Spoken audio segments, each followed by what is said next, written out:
তুমি পর্ব সংখ্যা 11। সময় কখনো কারোর জন্য থেমে থাকে না। চোখের পলকে কেটে যায় আরও 3টা দিন। মেঘ এখন পুরোপুরি সুস্থ, কিন্তু রুদ্র আর মেঘের মধ্যে কেবল প্রয়োজনের কথাগুলোই বিনিময় হয়, বাকিটা নীরবতা। সকালবেলা চৌধুরী বাড়ির সবাই নাস্তার টেবিলে। খাওয়ার এক পর্যায়ে এরশাদুল সাহেব মেঘকে উদ্দেশ্য করে বলেন, ভার্সিটিতে যাচ্ছি, তুমিও তো এখন সুস্থ, তার সাথে যাওয়া শুরু করো। মেঘ চমকে বলে, আমাকে পড়ালেখা করতে দেবেন? অবশ্যই, পিহুকে পড়াতে পারলে তোমাকে কেন পারবো না? তুমিও তো আমার আরেকটা মেয়ে, আমার দায়িত্ব। পাশ থেকে সিদ্দিকা বেগম বলল, আজ থেকে যাওয়া শুরু করবে। আমার নাতি নাতনির জন্য একটা শিক্ষিত মা চাই। রুদ্র কেবল মুখে খাবার নিয়েছিল, মায়ের কথায় কাশতে শুরু করলো। সবে বিচলিত হয়ে উঠে, আজব, আস্তে ধীরে খাওয়া যায় না, নে পানি খা। খাওয়ার পর্ব চুকিয়ে রেডি হয়ে নেয় মেঘ। এর মধ্যেই রুদ্র ঘরে প্রবেশ করে। মেঘকে রেডি হতে দেখে বলে উঠে, ফিহু আর তুমি তো সেম ডিপার্টমেন্টের, আপাতত ফিহুর বই দিয়ে চালাও, আজকে রাতের মধ্যে তোমার বই কিনে আনবো। আর আমাদের বিয়ের ব্যাপারটা যেন হাইট থাকে। মেঘ মাথা নাড়ায়, তা দেখে রুদ্র বেরিয়ে যায়। কিছুক্ষণ পর মেঘ আর ফিহু বাড়ির গাড়ি নিয়ে ভার্সিটির উদ্দেশ্যে বের হয়। এতদিন পর ভার্সিটিতে যাচ্ছে, তার উপর আগে যেসব কাহিনী ঘটেছিল তার জন্য মেঘের মন সায় দিচ্ছিল না। তবে ফিহু তাকে সাহস যোগায়। উফ ইয়ার, এত চিন্তা বাদ দে তো ভাইয়া, এসব সেদিন ধামাচাপা দিয়েছে। এআই দিয়ে ভিডিও বানিয়ে কেউ ভাইয়াকে বদনাম করতে চেয়েছিল, হাবিজাবি বলে এসব কাহিনী ক্লোজ করছে। সো এই চিন্তা বাদ দে, কিছু হবে না। মেঘের মন কিছুটা শান্ত হয়, তবে মনের কোণে একটা কিছু থেকে যায়। ক্যাম্পাসে পা রাখতেই একটা দমকা হাওয়া যেন এসে মেঘের গায়ে লাগে। মাত্র কয়েকদিন আসেনি, তাতে নতুন লাগছে। ফিহুর সাথে সামনে এগোয়, হঠাৎ কারোর ডাকে মেঘ ফিহু দুজনেই দাঁড়িয়ে যায়। হে ধানি লঙ্কা! মেঘ অবাক হয়ে তাকালেও ফিহু কটমট চোখে তাকিয়ে রুদ্ররা যেখানে আড্ডা দেয় সেদিকে এগিয়ে যায়। রুদ্র বাদে বাকিরা সবাই উপস্থিত সেখানে। মেঘও ফিহুর পিছু পিছু যায়। ফিহু কটমট দৃষ্টিতে তাকিয়ে বলে, কিছু বলবেন ভাইয়া? রাফাত শান্ত স্বরে বলে, না। ফিহুর মেজাজ যেন সপ্তম আকাশ ছুঁয়ে যায়। তীক্ষ্ণ কণ্ঠে বলে, তো ডেকেছেন কেন? ফাইজলামি করেন? আমি কি তোমাকে ডেকেছি? আমি তো ধানি লঙ্কাকে ডেকেছি। তুমি কি ধানি লঙ্কা? রাফানের কথায় ফিহুর মুখটা চুপসে যায়। রাগী চোখে তাকিয়ে মেঘের হাত ধরে হাঁটা দেয়। কিছু দূর যেতেই ফিহুকে আবার ডেকে ওঠে, এবার তার নাম নিয়েই। কি সমস্যা? রুদ্র কোথায়? আপনার ফ্রেন্ড, আপনি জানেন আমি কি জানি? বলেই একটা মুখ মুড়া দিয়ে গটগট করে ক্লাসের দিকে চলে যায় ফিহু। আর রাফান মাথা চুলকে হাসে। পাশ থেকে শান্ত বলে, ভাই, মেয়েটিকে হুদায় রাগাস কেন তুই? একে রাগাতেই ভালো লাগেছে আমার। এদিকে ফিহু মেঘ একসাথে ক্লাসে। মেঘ ফিহুকে জিজ্ঞেস করে, কাহিনী কি? উনি আবার কে? আর তোর সাথে কিসের এত দ্বন্দ্ব? আরে আমাদের প্রিন্সিপালের ছেলে আর রুদ্র ভাইয়ার ফ্রেন্ড, অন্য ভার্সিটিতে ছিল, এখানে ট্রান্সফার হয়ে এসেছে কয়েকদিন হলো। বেয়াদব, আসার পর থেকে আমার জীবনটা অতিষ্ঠ করে রেখেছে। আব্বু আর ভাইয়ার জন্য কিছু বলি না, নয়তো মেরে মেডিকেল পাঠাতাম। কথার মাঝে ক্লাসে ঢুকতেই সুমনা মেঘের উপর ঝাঁপিয়ে পড়ে। হঠাৎ আক্রমণে সে একটু ভয় পেয়ে গেলেও মুহূর্তেই সে সুমনাকে জড়িয়ে ধরে। তা দেখে ফিহু তাদের সাথে যুক্ত হয়। এতদিন পর আবার সব ফ্রেন্ডরা এক হয়েছে। পাশেই রিক মোবাইল বের করে সেই মুহূর্তের ভিডিও ক্যাপচার করে নেয়। আবেগময় মুহূর্তের ইতি ঘটে ক্লাস টিচারের আগমনে। সবে যে যার সিটে বসে। স্যার এসে সবার মাঝে পেপারস দিতে শুরু করে। তা দেখে মেঘ অবাক হয়ে জিজ্ঞেস করে, কিসের পেপারস দিচ্ছে রে? আজ ক্লাস টেস্ট আছে, সেটারই। ফিহুর কথায় মেঘ চিন্তায় পড়ে যায়। আগে বলিসনি কেন? কিছুই তো পড়িনি। পাশ থেকে রিক বলে ওঠে, আরে ইয়ার, মেহুনা তো ফির ডার কিস বাত কাহে? মেঘ হতাশ হয়ে বলে, তুই আছিস সেটাই বড় ভয়। বেচারা রিকের মুখটা চুপসে যায়। ফিহু সুমনা হেসে ওঠে। সুমনা বলে, তবে আজকে রিকই আমাদের ভরসা, ওর কাছে নকল আছে, দেখে দেখে লিখবে আর আমরাও এর থেকে মারব। ফিহু মেঘ চমকে উঠে, বলিস কি? ধরা খেলে ক্লাস থেকে বের করে দিবে। আরে না, কিছুই হবে না। তাদের কথার মাঝেই স্যার প্রশ্ন দিতে শুরু করে, তারপর সবাই লেখা শুরু করে। রিক সামনের বেঞ্চে বসেছে, তার পিছে সুমনা। রিক ফেস দেখে লিখছে, সুমনা রিকের দেখে দেখে লিখছে, আর বাকিরা সুমনার। প্রায় অর্ধেক পরীক্ষা শান্তিমতো দিলেও হঠাৎ স্যারের নজর রিকের দিকে পড়ে। সাথে সাথে স্যার এসে টান মেরে নকলটা নিয়ে নেয় হাতে। এই, তুমি নকল এনেছ? রিক অবাক হয়ে বলে, না না স্যার, এটা নকল না তো, এটা আসল পেজ। পাশ থেকে সুমনাও বলে ওঠে, হ্যাঁ স্যার, এটা আসলেই আসল পেজ। আমি নিজে আমার বইয়ের পেজ চিড়ে দিছি, কোনো নকল পেজ না। এদিকে মেঘ ফিহু কপাল চাপড়ায়। এরা যে গন্ডগোল করবে জানা ছিল, তাই বলে এমন আবুলের মতো কাজ করবে? নকল করেছে আবার বলছেও। স্যার তাদের কথায় রেগে যায়। এই বেয়াদবের দল, নকল করেছো আবার বলছো? যাও, এক্ষুনি বের হয়ে যাও ক্লাস থেকে। আর কে কে আছে তোমাদের সাথে, সব কয়টা বের হবে। স্যারের কথা শুনে ফিহু মেঘ মুখ লুকানোর ট্রাই করে, তবে রিক তাদের দেখিয়ে দেয়। অতঃপর তাদের চারটাকে ক্লাস থেকে বের করে দেয়। রিক দৌড়াচ্ছে নিজের যান বাঁচাতে, তার পিছে দৌড়াচ্ছে বাকিরা। মূলত একে ধরতে পারলে সেই লেভেলের কেলানি দিবে। নিজে তো বাঁশ খেয়েছে, সাথে সবাইকে বাঁশ খাইয়েছে। কিছুক্ষণ দৌড়ে ক্লান্ত হয়ে পড়ে রিক। মাঠের মাঝে এক একজন হাঁপাচ্ছে। ভিউ হাঁপাতে হাঁপাতে বলে, শালা রিকের বাচ্চা, একবার সামনে পাই তোর বংশের বাতি জ্বলার রাস্তা বন্ধ করে দিব। তবে কে পায় রিককে, সে তাদের আশেপাশেও নেই যে। কিছুক্ষণ পর কোথা থেকে চারটে ঠান্ডা নিয়ে হাজির হয় রিক। তাকে দেখে তেড়ে যেতে নাই ফিহু। আরে বোন, আগে এটা খেয়ে নে, তারপর যা ইচ্ছে বলিস। সবাইকে স্প্রিটের বোতল ধরিয়ে দিতেই একটু শান্ত হয় সবাই। কিছুক্ষণ নীরবতা যেতেই হঠাৎ একসাথে সবাই হেসে ওঠে। মেঘও হাসছে, মন খুলে হাসছে। আজ কতদিন পর এভাবে হাসছে সে নিজেও জানে না। বন্ধুরা কি আসলেই জাদুকর, মন ভালো করার ওষুধ?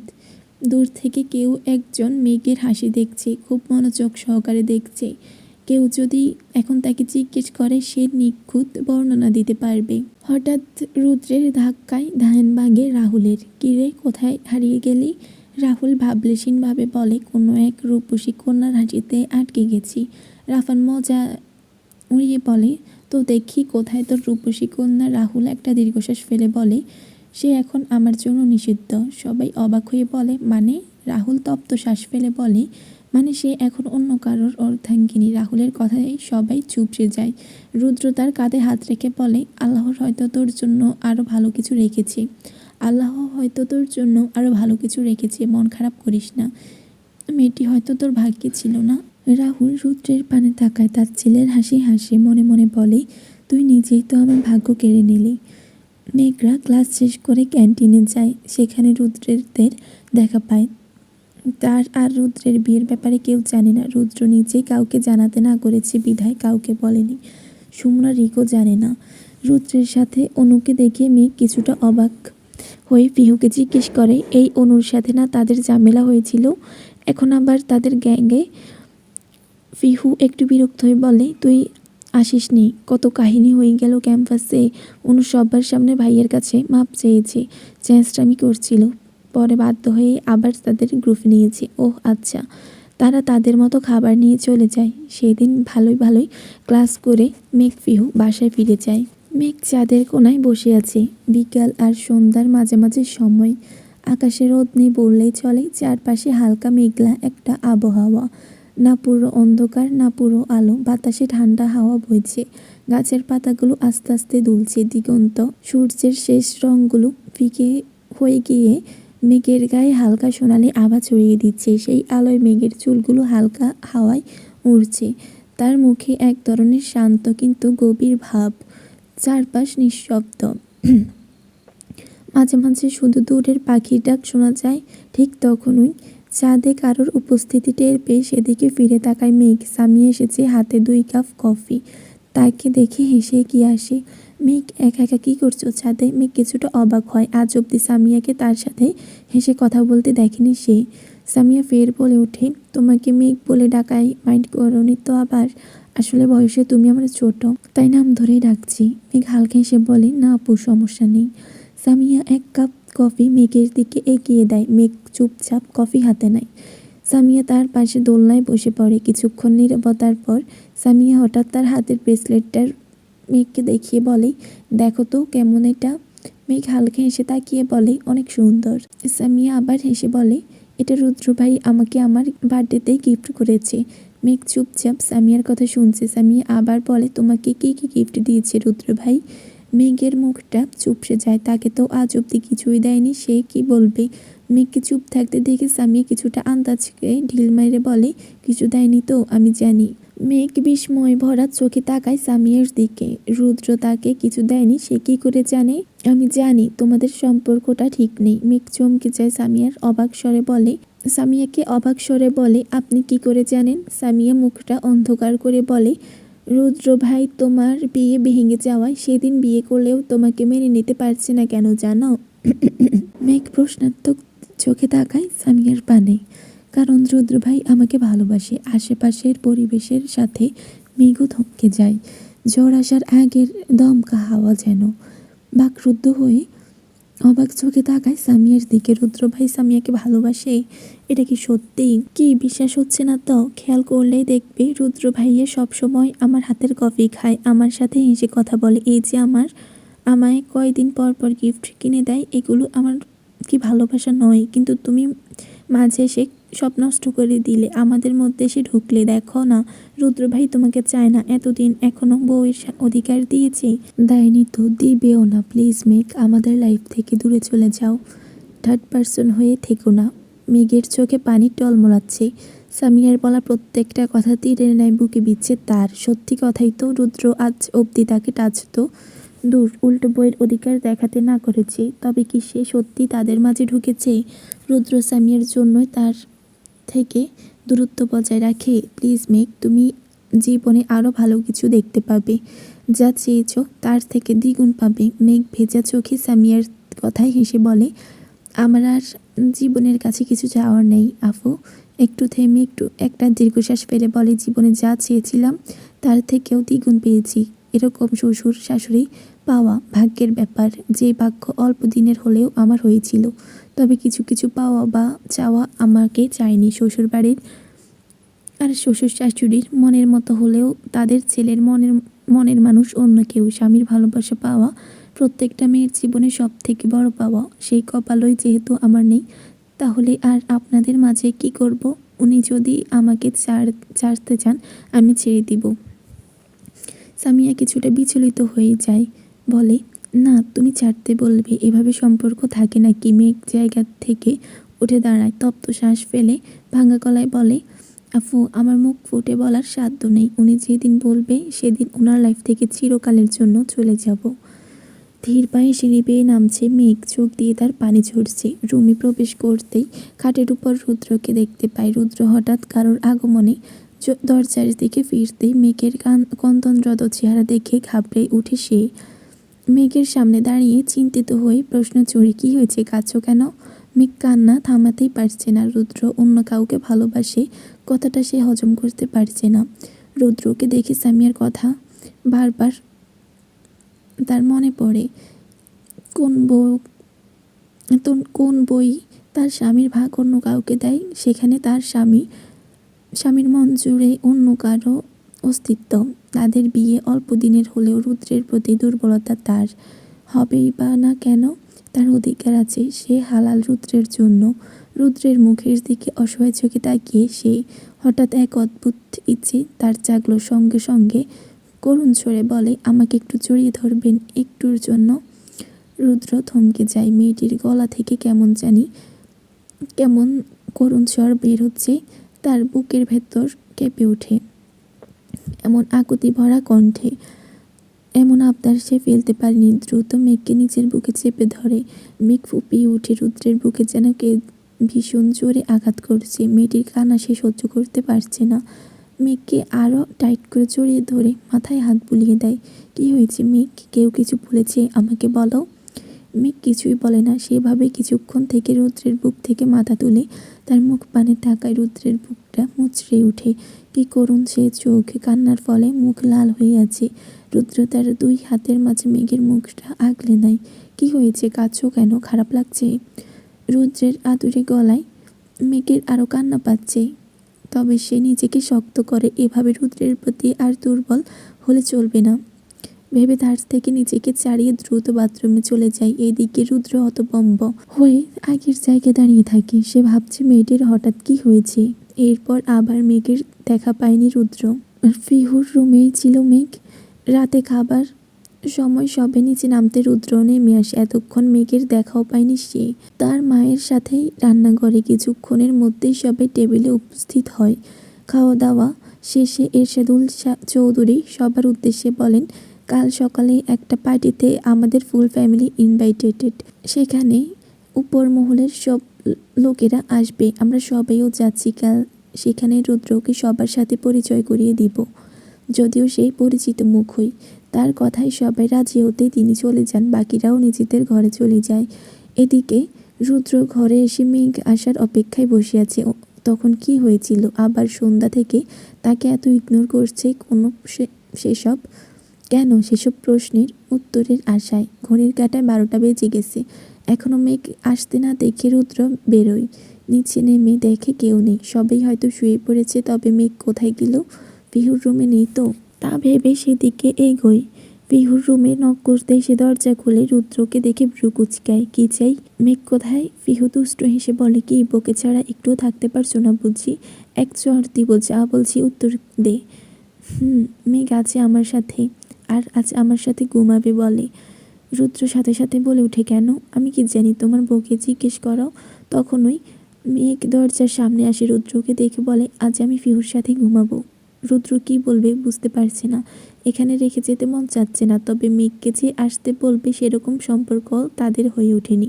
তাই বাধ্য হয়ে নিচের রুমে চলে যায়। বিছানায় শুতেই কেমন খালি খালি লাগে তার। এই কয়েকদিনে মেয়েটি তার অভ্যাস হয়ে গেছে।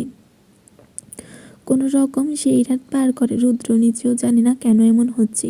রাত পেরিয়ে সকাল হতেই রুদ্রের অ্যালার্মের শব্দে ঘুম ভাঙে। চোখ মেলতেই পাশে তাকায়, তবে রোজকার মতো আজ মেঘ নেই। তপ্ত শ্বাস ফেলে সকালের বাতাসটা উপভোগ করতে বারান্দায় এসে দাঁড়ায়। শান্তির একটা শ্বাস নিতে যাবে, অমনি নজরে যায় সামনে বাগানের বড় আম গাছের ডালে। কিছু একটার আতঙ্কে দ্রুত ঘর থেকে বেরিয়ে ছুটে যায় বাগানের উদ্দেশ্যে। হন্তদন্ত হয়ে বাগানে আসে রুদ্র। আম গাছের কাছে যেতেই দেখতে পায় দুই উড়নচণ্ডীকে, মেঘ আর পিহুকে। মেঘ গাছের বড় ডালটায় উঠে গেছে আর পিহু তার পেছনে উঠছে। পেছন থেকে মেঘকে ধরে রেখেছে যেন পড়ে না যায়। পিহু মেঘকে বলছে, আর একটু আর একটু। রুদ্র পেছন থেকে গম্ভীর গলায় বলে ওঠে, এখানে কি হচ্ছে? মেঘ পিহু দুজনই সিরিয়াস হয়ে কিছু একটা করছিল। হঠাৎ রুদ্রের গলায় দুজনই কেঁপে ওঠে। পিহু ব্যালেন্স হারিয়ে মেঘকে ছেড়ে দেয়। গাছের অতটাও উপরে ওঠেনি বিধায় লাফ মেরেই নেমে যায়। এদিকে মেঘ বেচারি গাছের ডালেই বসে আছে। রুদ্র ধমকের স্বরে বলে, এই তোরা কি বাচ্চা? এত বড় বড় মেয়ে গাছে উঠে পরে হাত পা ভাঙলে তখন?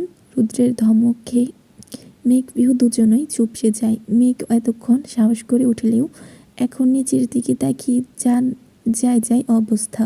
পিহু আমতা করে বলে, ভাইয়া। পিহুর দিকে রাগি চোখে তাকিয়ে উপরে মেঘের দিকে ফিরে কর্কশ গলায় বলে, এই মেয়ে, এত উপরে যে উঠেছ, এখন যদি পড়ে গিয়ে হাত পা ভাঙে একবারও ভেবেছ? মেঘ ভয়ে গাছের ডাল আঁকড়ে ধরে মাথা জাগাচ্ছে, যার অর্থ না, সে সেসব ভাবেনি। রুদ্র হতাশ। মেঘ ভয় পাচ্ছে দেখে শান্ত স্বরে বলে, নিচে নেমে আসো। এদিকে মেঘ রুদ্রের কথায় তাকায় নিচের দিকে, আবার সেভাবে বসে থাকে। তা দেখে রুদ্র চিল্লিয়ে বলে, কি শুনতে পাচ্ছ না? নেমে আসতে বললাম, পড়বা এভাবে। মেঘ একবার গাছের ডালের দিকে তাকাচ্ছে তো একবার রুদ্রের দিকে। গাছের ডালের পাখির বাসাটা অর্ধেক ঝুলে আছে, মূলত তাদের কারণেই। এটা এভাবেই রেখেই নেমে যেতে মন মানছে না। দুটো পাখির বাচ্চা আছে এতে। তাই নিজের মনে সাহস জুগিয়ে বলে উঠে, না না, পড়বো না, ওই পাখির বাসাটা ঠিক করে নেমে যাব। বলেই গাছের ডাল ধরেই একটু একটু করে আগ বাড়তে শুরু করে। এর কাহিনী দেখে রুদ্র বারবার নেমে আসতে বলছে, তবে মেঘ ভাবছে এত দূর যেহেতু এসেছি, তবে উদ্দেশ্য হাসিল করেই যাই। তাই আরও এগিয়ে যায়। পাখির বাসাটা হাত বাড়িয়ে কোনোভাবে জায়গা মতো রাখে, যদিও অনেকটা ভেঙে গেছে। অন্যদিকে রুদ্র ওই মেয়ের কাছে রেগে মেগে গাছের ঠিক নিচে দাঁড়িয়ে আছে, পাশেই সুইমিং পুল। কখন জানি পড়ে যায় সেই ভয়ে। তবে রুদ্রের ভয় আর বেশিক্ষণ কাল্পনিক থাকলো না, তা বাস্তবে রূপ নিল। মেঘ পাখির ঘরটা ঠিক জায়গা মতো রেখে পেছনের দিকে যেতে গিয়ে পিছলে নিচের দিকে পড়ে। রুদ্র তাড়াতাড়ি হাত বাড়িয়ে দেয়, কোনোভাবে মেঘকে ধরতে পারলে শেষ রক্ষা হয়নি। উপর থেকে পড়ায় তাকে ধরে স্থির থাকতে পারেনি কয়েক পা পিছিয়ে যেতেই ধুম করে সুইমিং পুলে পড়ে যায় দুজনই পানিতে পড়ে জুবুথুবু অবস্থা। মেঘ কয়েক সেকেন্ড চুপ থাকে, সে ঢোক গিলে পানি খেয়ে উপরে উঠছে। রুদ্র ভিজে গেছে, যে দিকটায় পড়েছে সেই দিকটা বেশি গভীর না হলেও মেঘ নিজেকে সামলে নেয়। তবে রুদ্রের দিকে ফিরতেই আঁতকে ওঠে, রেগে আছে প্রচণ্ড, চোখ লাল হয়ে আছে। চোয়াল শক্ত করে তাকিয়ে হনহনিয়ে উঠে আসে রুদ্র। বাগানের বেঞ্চে বসা রুদ্র, তার সামনেই অপরাধীর মতো মাথা নিচু করে দাঁড়িয়ে আছে পিহু আর মেঘ। রুদ্র টাওয়াল দিয়ে মাথা মুছতে মুছতে গর্জন করে ওঠে, গাছে কিসের জন্য উঠেছিস? পিহু ভয়ে ভয়ে বলে, ভাইয়া আমরা দোলনা বাঁধতে চেয়েছিলাম, নিচে থেকে দড়ি গাছের ডালে লাগানোর চেষ্টা করেছিলাম, ঠিক তখনই ভুলবশত দড়িটা লেগে পাখির বাসাটা অর্ধেক পড়ে যায়। আর মেঘ তা দেখে অনেক গিল্টি ফিল করছিল, তাই গাছে উঠে ঠিক করার বুদ্ধি করে। নিজেকে বাঁচাতে পিহু আবার দ্রুত বলে ওঠে, কিন্তু আমি না করেছিলাম, তোমার বউ কথা শুনিনি, সে আগে আগে উঠে পড়েছে। এইদিকে মেঘ চোখ বড় বড় করে তাকিয়ে আছে পিহুর দিকে। কত বড় বাটফার মির্জাপুর এই মেয়ে, সেও তো রাজি ছিল, এখন আমাকে ফাঁসাচ্ছে। রুদ্র রেগে মেঘের দিকে ফিরে কিছু বলতে নেবে মুহূর্তে সে চুপসে যায়। হঠাৎ গলায় অ্যাডামস অ্যাপল বারবার ওঠানামা করছে। কেমন অনুভূতি হচ্ছে সে বুঝতে পারছে না, তবে কিছুটা ভুলভাল চিন্তা আসছে। ভিজে যাওয়ার ফলে কাপড় একদম শরীরে লেপ্টে আছে মেঘের। শরীরের প্রত্যেকটা ভাঁজ স্পষ্ট, তখনই চোখ সরিয়ে নেয়। শীত কি হচ্ছেটা কি মনে মনে বিড়বিড় করছে। রুদ্রকে চুপচাপ দেখে পিহু বলে ওঠে, ভাইয়া এভাবে দাঁড় করিয়ে রাখবে নাকি? আর এমন করবো না তো, এবারই ফার্স্ট অ্যান্ড এটাই লাস্ট। রুদ্র দ্রুত উঠে হাঁটা দেয় রুমের দিকে, যেতে যেতে বলে, আর যেন এসব বাদরামি করতে না দেখি, আর মেঘ এক্ষুনি চেঞ্জ করে নাও। রুদ্র যেতেই মেঘ ঝাঁপিয়ে পড়ে পিহুর উপর। তুই আমার দোষ দিলি কেন? তুই নিজেও তো বুদ্ধি দিলি। পিহু নিজেকে ছাড়াতে ছাড়াতে বলল, আরে পুরুষ আটকা বইয়ের কাছে, তাই তো তোর দোষ দিছি, দেখলি না তোকে কিছু বলেনি, নয়তো আমাকে এতক্ষণে ঝাড়তো। তবে কে শোনে কার কথা? মেঘ টেনে টুনে পিহুকেও ফুলে পালায়। সে একা কেন ভিজবে, তাকেও ভিজানো হবে। সন্ধ্যা 6টা, চৌধুরী বাড়ির সকলেই রেডি, কিছুক্ষণের মধ্যেই বেরোবে পার্টির উদ্দেশ্যে। শুধু যাবেন না রুদ্রের মা, চাচি, দাদিরা। মেঘকে তার শাশুড়ি নিজ হাতে তৈরি করে দিয়েছেন। পরনে তার রেড সিল্কের শাড়ি, সাথে সাদা স্টোনের ম্যাচিং ইয়ারিং, নেকলেস ও চুড়ি। মুখে হালকা মেকআপ আর ঠোঁটে ডার্ক রেড লিপস্টিক দিয়েছে। ব্যাস, তাতেই যেন নজর কাড়া সুন্দর লাগছে।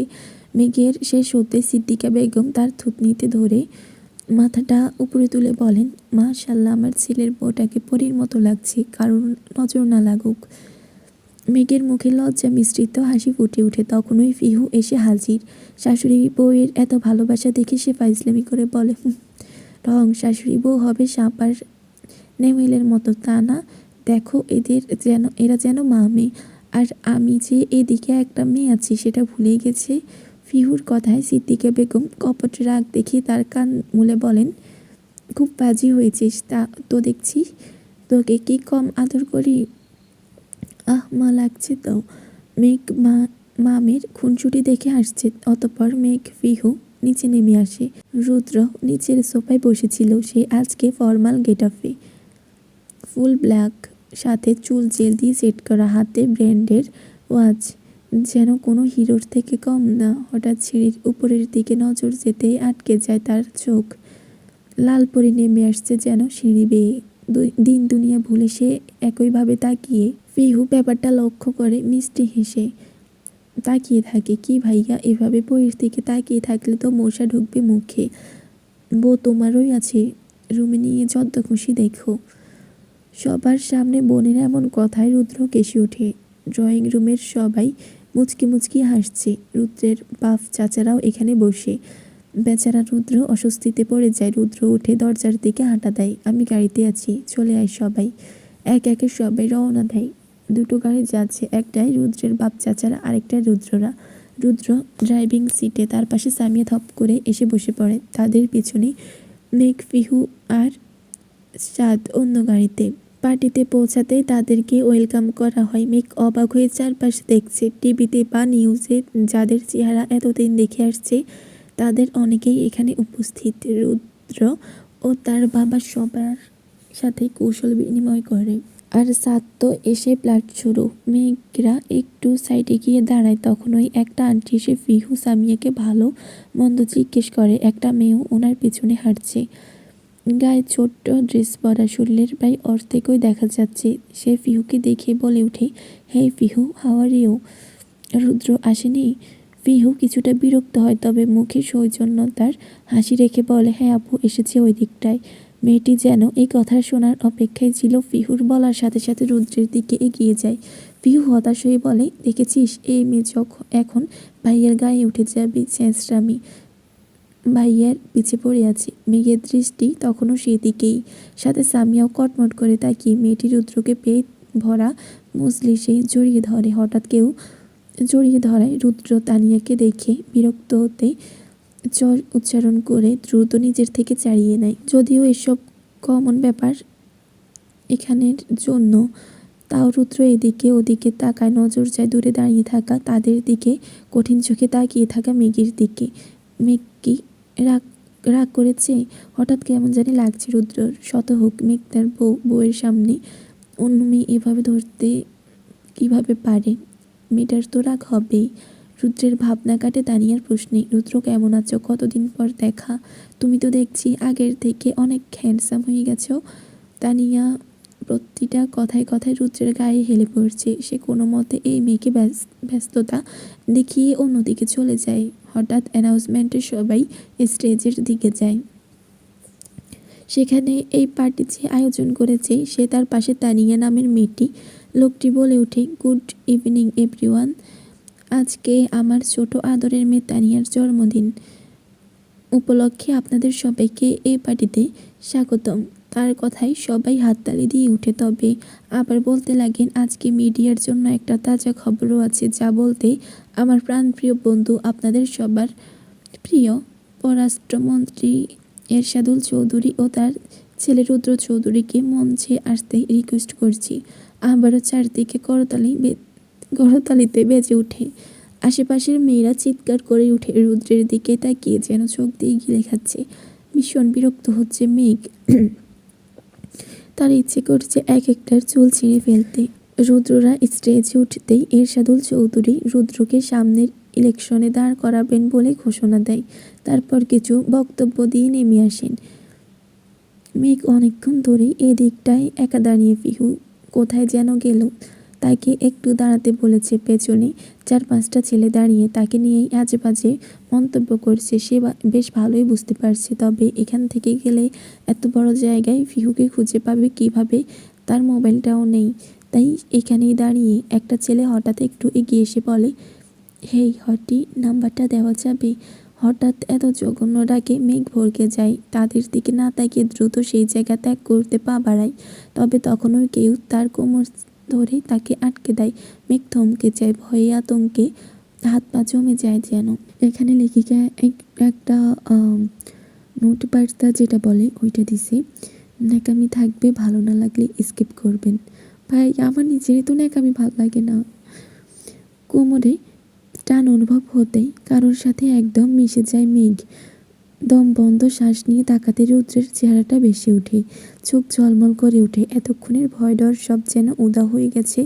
রুদ্র মেঘকে সেভাবেই ধরে 2 তালার একটা খালি রুমে নিয়ে আসে। ছেলেগুলোর কথা সে শোনেনি। রুদ্রের চোখ মুখ শক্ত, রেগে আছে। তবে কেন? প্রশ্নাত্মক দৃষ্টিতে তাকিয়ে আছে মেঘ। রুদ্র ক্ষিপ্ত গলায় বলে, শাড়ি যেহেতু সামলাতে না পারো তো পরার কি দরকার? মেঘ অবাক হয়ে বলে, সামলাতে পারবো না কেন? রুদ্রর গলা আরও কঠিন হয়ে উঠে। ছেলেদের শরীর দেখিয়ে সামলাও, নিজের সুন্দর কোমর উন্মুক্ত করে রেখেছ মানুষকে দেখাতে। রুদ্রের কথা কর্ণপাত হতেই চমকে উঠে মেঘ। কোমরের দিকে নজর যায়, আঁচল অনেকটা সরে গেছে, যার ফলে পেট দেখা যাচ্ছে। দ্রুত টেনে টুনে ঠিক করে নেয়, তবে সিল্কের শাড়ি হওয়ায় এক জায়গায় স্থির থাকছে না। ফের রুদ্রের কথায় মাথা তুলে তাকায়। কি উত্তর দিচ্ছ না কেন? মেঘের কেন জানি ভীষণ রাগ লাগছে। আপনার সমস্যা কি অন্যরা দেখলে? আপনার তো কিছু যায় আসে না। মেঘের কথায় রুদ্র চোখ লাল করে তাকিয়ে আছে। মেঘের তখনকার মেয়েটির জড়িয়ে ধরার কথাটি মাথায় আসতেই আবার বলে ওঠে, ধুর, আপনি আমাকে কেন আনলেন? পেছনের ছেলেগুলো কত প্রশংসা করছিল, আমাকে নাকি হট লাগছিল। কথা শেষ করার আগেই রুদ্র ঝড়ের বেগে এগিয়ে এসে মেঘের দুই গাল চেপে ধরে। রাগে কপালের রগ ফুলে গেছে, চোখ লাল। মেঘ ভড়কে যায়, এত রেগে যাবে ভাবেনি। রুদ্র চিল্লিয়ে বলে, কোন ছেলে বলেছে এই কথা? এক্ষুনি দেখাবি, ওর এত বড় কলিজা একদম ছোট করে দিব। বল, কে বলেছে? মেঘের গাল ছেড়ে হাত ধরে যেতে নাই, তবে মেঘ জায়গায় দাঁড়িয়ে নড়ছে না। রুদ্রের এমন আচরণে সে ভয়ে ভীত হয়ে আছি। যদি সত্যি ঝামেলা হয়? আপনার সমস্যা কি? আমাকে যে যা খুশি বলুক, আপনি এত হাইপার হচ্ছেন কেন? রুদ্র দাঁড়িয়ে যায়, চুপচাপ কপালে স্লাইড করছে রাগ কমাতে। তাকে কিছু বলতে না দেখে মেঘ সাইড কেটে যেতে নাই। রুদ্র তার হাত ধরে ফেলে, নিচে যাবে না এখন, আগে পিন মেরে ভালোভাবে ঠিক করবে। মেঘের কাছে এক্সট্রা পিন নেই, ফিহুর থেকে নিতেই যেতে নিয়েছিল, তবে রুদ্রের আটকানোতে একটু রেগে যায়। তো আমি তো ঠিক করব না, এমনিতেই ভালো লাগছে, সব ছেলেরা তাকাবে। কথাটি যেন আগুনে ঘি ঢালার মতো ছিল। রুদ্র এবার যেন কন্ট্রোলের বাইরে। মেঘকে ধাক্কা মেরে দেওয়ালের সাথে লাগিয়ে তার দু গাল আবারও চেপে ধরে। তুই কি রাস্তার মেয়ে? তোর শরীর যাকে তাকে দেখাবি? মেঘ ব্যথায় হাত সরানোর চেষ্টা করছে, তবে রুদ্রের শক্তির কাছে পেরে উঠছে না। সে বুঝতে পারছে না, তাকে তো বউ হিসেবে মানি না, তবে এত কিসের রাগ? রুদ্র চিল্লিয়ে বলে ওঠে, এই রুদ্র তার জিনিস কারোর, এখানে একটু ভুল আছে, এই রুদ্র তার জিনিসে কারোর ছায়াও পড়তে দেয় না। সেখানে তার বউকে এভাবে খোলামেলা রাখলে সবাই দেখবে, আর রুদ্র তা মেনে নিবে। ভাবলি কি করে? মাথায় ঢুকাই রাখিস, এতদিন এই রুদ্রের নামের সাথে জড়িত আছিস যতদিন, ততদিন অন্য কেউ তোর দিকে তাকাতেও পারবে না। মেঘ তাচ্ছিল্যের হাসি এসে বলে, আপনাকে যে কেউ এসে জড়িয়ে ধরতে পারবে সেটা কিছুই না, আর আমার দিকে তাকালেই আমার দোষ? মেঘের কথায় রুদ্র কর্কশ গলায় বলে, আমি কাউকে বলিনি আমাকে জড়িয়ে ধরতে। ওই মেয়ে হুট করে এসে আমাকে ধরেছে, আমি কি করব? তবে তুই নিজের শাড়ি ঠিক রাখতে পারিসনি, সেটা তোরই দোষ। বলেই হাত ছেড়ে দরজার দিকে বের হতে হতে বলে যায়, এইখানেই থাকবে, আমি ফিউকে খুঁজে নিয়ে পাঠাচ্ছি, দরজা লাগিয়ে রাখো। মেঘ মুখ ভেঙিয়ে খাটে গিয়ে বসে, নিজের গাল ঘষছে আর বিড়বিড় করছে, গন্ডারের হাত। 2 মিনিট পর হঠাৎ দরজায় টোকার শব্দে মেঘ ভাবে হয়তো রুদ্র এসেছে, তাই গিয়ে দরজা খুলে। তবে বাইরে সামিয়াকে দেখে ভ্রু কুঁচকে যায়। সামিয়া হাতে 2টো গ্লাস নিয়ে ঢুকতে ঢুকতে বলে, এখানে একা একা কি? শাড়ি ঠিক করতে এসেছি। সামিয়া একটা জুসের গ্লাস এগিয়ে দিয়ে বলে, নাও, আসার পর তো কিছু খাওনি, এখন এটা খাও, ভালো লাগবে। মেঘের কপালে কিছুটা চিন্তার চাপ পড়ে। সামিয়া তার এত খেয়াল রাখছে হঠাৎ। গ্লাসটা হাতে নিয়ে থ্যাঙ্কস বলে। মেঘের খাওয়া শেষ হতেই সামিয়া উঠে দাঁড়ায়। তুমি থাকো, আমাকে আব্বু ডেকেছিল, আসছি। মেঘ আচ্ছা বলে উঠে দাঁড়ায় দরজা লাগানোর জন্য, তবে উঠতেই মাথা চক্কর দিয়ে উঠে, সাথে সাথে বসে যায় আগের জায়গায়। চারিদিক কেমন ঘোলাটে লাগছে তার, আর কিছুই হুঁশ নেই। রুদ্র ফিহুর থেকে ফিন নিয়ে সেই রুমে আসতেই ভ্রু কুঁচকে যায়।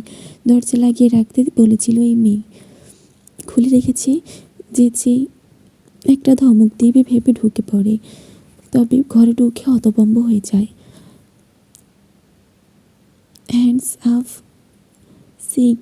সিঙ্গাম কি सांगुल से बसना ইম্পসিবল, মাইনে বলা ইম্পসিবল।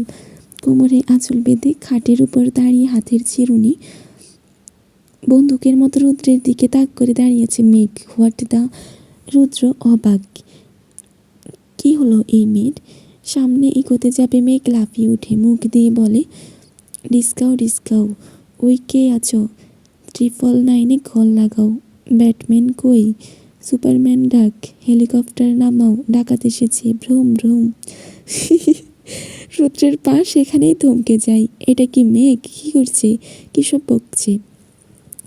রুদ্র বিস্ময় নিয়ে বলে, মেঘ, হোয়াট আর ইউ ডুইং?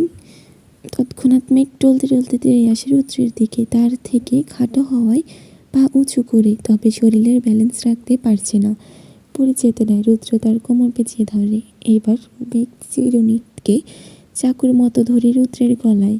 এই মেঘ, কিডা? I am Singam sir. যা আছে সব বের কর। না না, কিছু একটা ভেবে বলে, এটা তো জনের ডায়লগ। রুদ্র কিছু বুঝতে পারছে না, সে হাসবে নাকি কাঁদবে, সিরিয়াস হবে।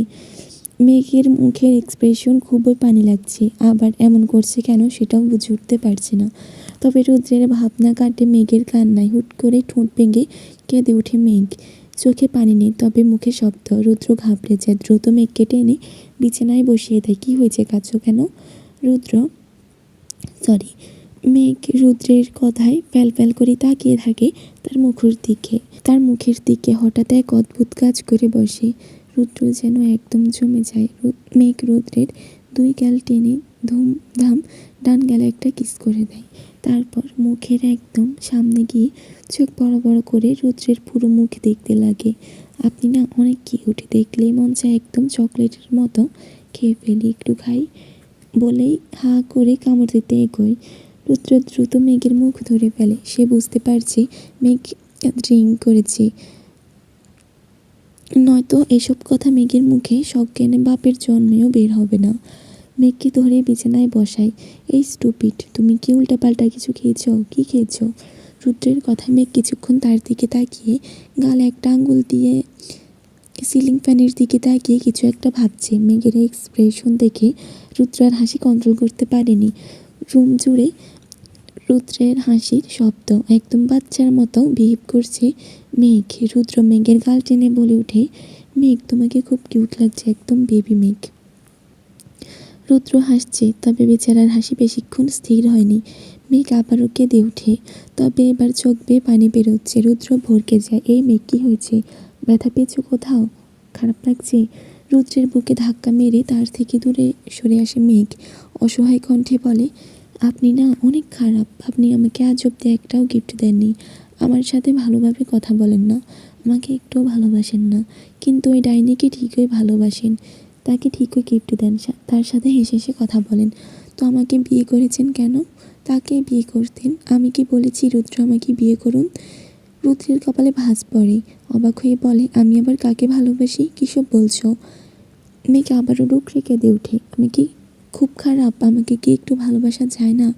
জানেন, আব্বু মারা যাওয়ার পর আমাকে না কেউ একটুও আদর করেনি, একটুও ভালোবাসেনি। আব্বু তো অ্যাক্সিডেন্টে মারা গেছে, আমি তো মারিনি। তাহলে আমাকে কেন সবাই অপায়া, অলক্ষী বলে দূরে সরিয়ে দেয়? রুদ্র হতবাক হয়ে শুনে যাচ্ছে মেয়েটির ভিতরের চাপা কষ্ট। মেঘ একটু থেমে আবার বলে ওঠে, বড় আব্বু যাই আমাকে সাপোর্ট করতো, ভালোবাসতো, তবে উনিও আমাকে ঘৃণা করেন এখন। আমার খোঁজই নেননি, আর আমার মা তো আমাকে ছোট থেকেই অপছন্দ করে। আমি একটু আদর পাওয়ার লোভে কত কেঁদেছি জানেন। কিন্তু আম্মু রিমিকে আদর করতো, আমাকে করতো না, উল্টো আমার উপর রাগ দেখাতো, মারতো। আচ্ছা, কোনো মা কি তার পেটের মেয়ের সাথে এমন করতে পারে? রুদ্রর ভীষণ খারাপ লাগছে। মেঘকে টেনে এক হাতে জড়িয়ে ধরে। মেয়েটার হুঁশ নেই, তবে মনের সব কথা বলে দিচ্ছে। রুদ্র ভীষণ অবাক, এইটুকু মেয়ে এত কষ্ট সহ্য করছে, খুব মনোযোগ দিয়ে শুনছে তার অভিযোগগুলো। তার কথায় সাড়া দিতে মাথা নেড়েই বলে, না। মেঘ হেসে বলে, কিন্তু আমার মা এমন করতে পারে? আপনাকে একটা সিক্রেট বলি, আমি না বড় হয়ে সবসময় ভাবতাম বিয়ে করে অনেক দূর চলে যাব, আর তাদের কাছে ফিরবো না। হি হি, আমাকে বিয়ে পাগলি মেয়ে ভাবছেন তাই না? কিন্তু আমি বিয়ে পাগল না। শুনেছিলাম বিয়ের পর সবার হাজব্যান্ড তাদের বউকে অনেক ভালোবাসে, আদর যত্ন করে। তাই আমিও বিয়ে করতে চাইতাম, অন্তত আমার বর আমাকে ভালোবাসবে। আমি না ভেবে রেখেছিলাম তখন যে আমার সাথে অনেক সুখের সংসার করব, ছোট্ট সংসার হবে, আমাকে অনেক ভালোবাসবে, কিন্তু আমি না অনেক বড় একটা সংসার পেয়েছি, মা বাবার ভালোবাসা, শ্বশুর শাশুড়ির ভালোবাসা পেয়েছি, কিন্তু যার সাথে সংসার করি সে আমাকে চায় না, সে আমাকে বউ হিসাবে মানেই না, তার মনে অন্য কেউ। তাহলে এত কিছু পেয়ে কী লাভ হলো? রুদ্র নিশ্চুপ হয়ে তাকিয়ে আছে মেঘের মুখের পানে, তার ভেতরে তোলপাড় চলছে। তার প্রতি মেঘের এত অভিযোগ, নিজের প্রতি রাগ হচ্ছে। আসলেই তো তাদের সম্পর্ক আর পাঁচটি স্বামী স্ত্রীর মতো না। তবে বিয়ে করে কি মেঘের জীবন নষ্ট করলো সে? কিন্তু অনুচিন্তা তার মাথায় ঘুরপাক খাচ্ছে। তার মনে কেউ আছে, সেটা মেঘকে কে বলেছে? তার তো এমন কেউ নেই। মেঘ তার মাথাটা রুদ্রের কাঁধে রাখে, ফুপিয়ে উঠে। রুদ্র তাকে শান্ত করতে মাথায় হাত বুলিয়ে দেয়। তখনই ফিহু আর সামি আসে। মেঘ দরজার সামনে সামিয়াকে দেখে রেগে যায়, রুদ্রকে ছেড়ে উঠে যায় তার দিকে, ডিরেক্ট সামিয়ার চুল ধরে। এই ডাইনি, তুই আবার এসেছিস আমার জামাইকে কেড়ে নিতে? লজ্জা করে না তোর? হঠাৎ আক্রমণে সামিয়া বুঝে উঠতে পারেনি, তবে পর মুহূর্তেই মেঘের কথা শুনে শুকনো ঢোক গিলে, এই রে, এই মেয়ে যদি বলে দেয় সেদিনকার কথা তো বাঁশ খাবে। তাই মেঘের কথার মাঝে সামিয়া চিল্লাতে শুরু করে, আহ মেঘ, করছো কি? রুদ্র ভাইয়া দেখো না কী করছে। মেঘ পিহু রুদ্র দ্রুত মেঘকে ছাড়িয়ে আনে তার থেকে। রুদ্র মেঘকে চেপে ধরে বলে, ও ফুলি রাগ, কখন থেকে উল্টাপাল্টা আচরণ করছে। আমি ওকে নিয়ে যাচ্ছি গাড়িতে, তোরা গেলে আব্বুকে বলে আয় ফার্স্ট। ফিউ চিন্তিত হয়ে বলে, তুমি ওকে একা রেখে যেতে পারবে এই অবস্থায়? তুমি ওকে একা নিয়ে যেতে পারবে এই অবস্থায়? পারবো। সামিয়া চলে যায় এরশাদুল চৌধুরীর উদ্দেশ্যে। এদিকে রুদ্র মেঘের শাড়ির আঁচল একদম গায়ের সাথে পেঁচিয়ে দেয়, তাকে ধরে কোনো মতে বেরিয়ে আসে। মেঘ একবার সেদিকে ছুটতে নেয়, আবার এদিকে। গেটের সামনে আসতেই বাদে আরেক ঝামেলা। পেছন থেকে টানিয়ে রুদ্র রুদ্র বলে ছুটে আসছে, একদম তাদের সামনে এসে দাঁড়ায়। নাকামি করে বলে, কই ছিলে তুমি? এতক্ষণ ধরে খুঁজছি, কোথায় যাচ্ছ? আসো আমরা কাপল ডান্স করি। মেঘ যেন তেলে বেগুনে জ্বলে ওঠে, দ্রুত টলতে টলতে রুদ্রের হাত থেকে নিজেকে ছাড়িয়ে নেয়। শাড়ির আঁচলটা রুদ্রের মাথার উপর দিয়ে ঢেকে দেয়, বাসর ঘরে বউকে যেভাবে ঢেকে বসিয়ে রাখে ঠিক সেইভাবে। শুধু এটা করে চুপ নেই সে, রুদ্রকে কভার করতে দু হাত দুদিকে চড়িয়ে একদম তানিয়ার সামনে দাঁড়ায়। তানিয়া মেয়েটি অবাক হয়ে তাকায়। মেঘ চোখ বড় বড় করে রেগে বলে, এই শাকচুন্নি, আমার হ্যান্ডসাম জামাইয়ের দিকে এত কিসের নজর? আর একবার টাচ করলে তোকে টাকলু বানাই, টাকলা গানে নাচাবো, পরে শেখ হাসিনার মতো লুকিয়ে পালাবি। এটা আমার পুকি জামাই, খালি আমার, শুনেছিস? রুদ্র মাথা থেকে আঁচল সরিয়ে নেয়, সাথে সাথে ইচ্ছে করছে নিজের মাথায় নিচে বাড়ি দিতে। মেঘকে ধরতে ধরতে বলে, বোন কিছু বলিস না, এখান থেকে যা প্লিজ, আমার বউরে আর উসলাইস না কি? মেবি রাগাস না এমন কিছু। বলতে বলতে মেঘকে টেনে টুনে গাড়ির দিকে আসে। এদিকে তানিয়া বেচারি মুখ ভোতা করে সেখানে দাঁড়িয়ে থাকে, সব তার মাথার উপর দিয়ে যায়। গাড়ির সামনে আসতেই রুদ্র দরজা খুলে, তবে মেঘ রুদ্রের হাত ফসকে দৌড়ে গাড়ির সামনে গিয়ে রাস্তার উপরে বসে পড়ে। এদিকটা পার্কিং এরিয়া, মানুষজন নেই। রুদ্র তাড়াতাড়ি মেঘের সামনে গিয়ে হাঁটু মুড়ে বসে। মেঘ, কী করছো? এটা রাস্তা, উঠো, আসো আমরা বাসায় যাব। তবে মেঘে না চোর বাঁধা, সে যাবে না। না না, আমি যাবো না, আমি আইসক্রিম খাবো। কিনে দিব তো, তুমি আসো আগে বাড়িতে, তারপর দিচ্ছি। তবে মেঘ তার কথায় অটল, আপনি আমাকে একটুও ভালোবাসেন না, একটা আইসক্রিম তো চেয়েছি, বেশি কিছু না। রুদ্র হতাশ, এই মেয়ে আজকে নাক কানে চুবানি খাওয়াচ্ছে তাকে, আবার কান্না শুরু করে। যদি তাকে সামলাতে মেঘের দুই গাল ধরে আদুরে স্বরে বলে, না না, আমি তোমাকে অনেক ভালোবাসি তো, সত্যি কিনে দিব। দেখো এখানে কোনো দোকান নেই, সামনে আছে, সেখান থেকে কিনে দিব। মেঘ ফ্যাল ফ্যাল করে তাকিয়ে থাকে রুদ্রের দিকে, আপনি সত্যি আমাকে ভালোবাসেন? রুদ্র মেঘকে কোলে তুলে নেয়, গাড়িতে বসাতে বসাতে তপ্ত শ্বাস ফেলে বলে, ভালোবাসি কিনা জানি না, তবে তোমার আশেপাশে থাকতে ভালো লাগে। তোমার কান্না সহ্য হয় না, তোমার কিছু হলে আমার খারাপ লাগে, এক কথায় তুমি আমার অভ্যাস হয়ে গেছো। মেঘের মাথায় কিছুই ঢোকেনি, তাকে পেছনের সিটে বসিয়ে দেয়। তখন ফিহুরাও চলে আসে। পিহু দ্রুত গাড়িতে উঠে মেঘকে ধরে বসে। পিহুকে দেখে মেঘ অবাক চেহারায় তাকায়, তার নাক চোখ লাল হয়ে আছে। আরে তুমি তো আমার বান্ধবী পিহুর মতো দেখতে। পিহু বেচারি নাক মুখ লাল হয়ে গেছে মেঘের টানাটানিতে। আরে বোন মাফ কর, আমি পিহুই। তখন ওই সামিয়া রুদ্রের পাশের সিটে বসে। মেঘের নজর সেদিকে যায়, পিট পিট করে তাকিয়ে বোঝার চেষ্টা করে এটা কে। মুহূর্তে রেগে যায়। রুদ্র গাড়ি স্টার্ট দিবে এমন মুহূর্তে মেঘ চিল্লিয়ে ওঠে, এই ডাইনি সামনে কেন বসেছে? আমার জামের কাছে একমাত্র আমি বসবো। এই মেয়ে সর সর। বলতে বলতে সে গাড়ির ভেতর দিয়েই সামনের সিটে চলে যাচ্ছে। এদিকে রুদ্র তাকে ধরে সামিয়াকে বলছে, তুই পেছনে চলে যা। সামিয়া রেগে মেঘে পেছনে গিয়ে বসে। মেঘ সামনে বসে, পেছনে ফিরে সামিয়াকে ভেঙচি দেয়। সামিয়া রাগে কটমট করছে। পিহু মেঘের এসব দেখে হাসতে হাসতে শেষ। রুদ্র তাকে সিট বেল্টে বেঁধে দেয়। স্পিডে ড্রাইভ করছে যত তাড়াতাড়ি সম্ভব বাসে পৌঁছানোর জন্য।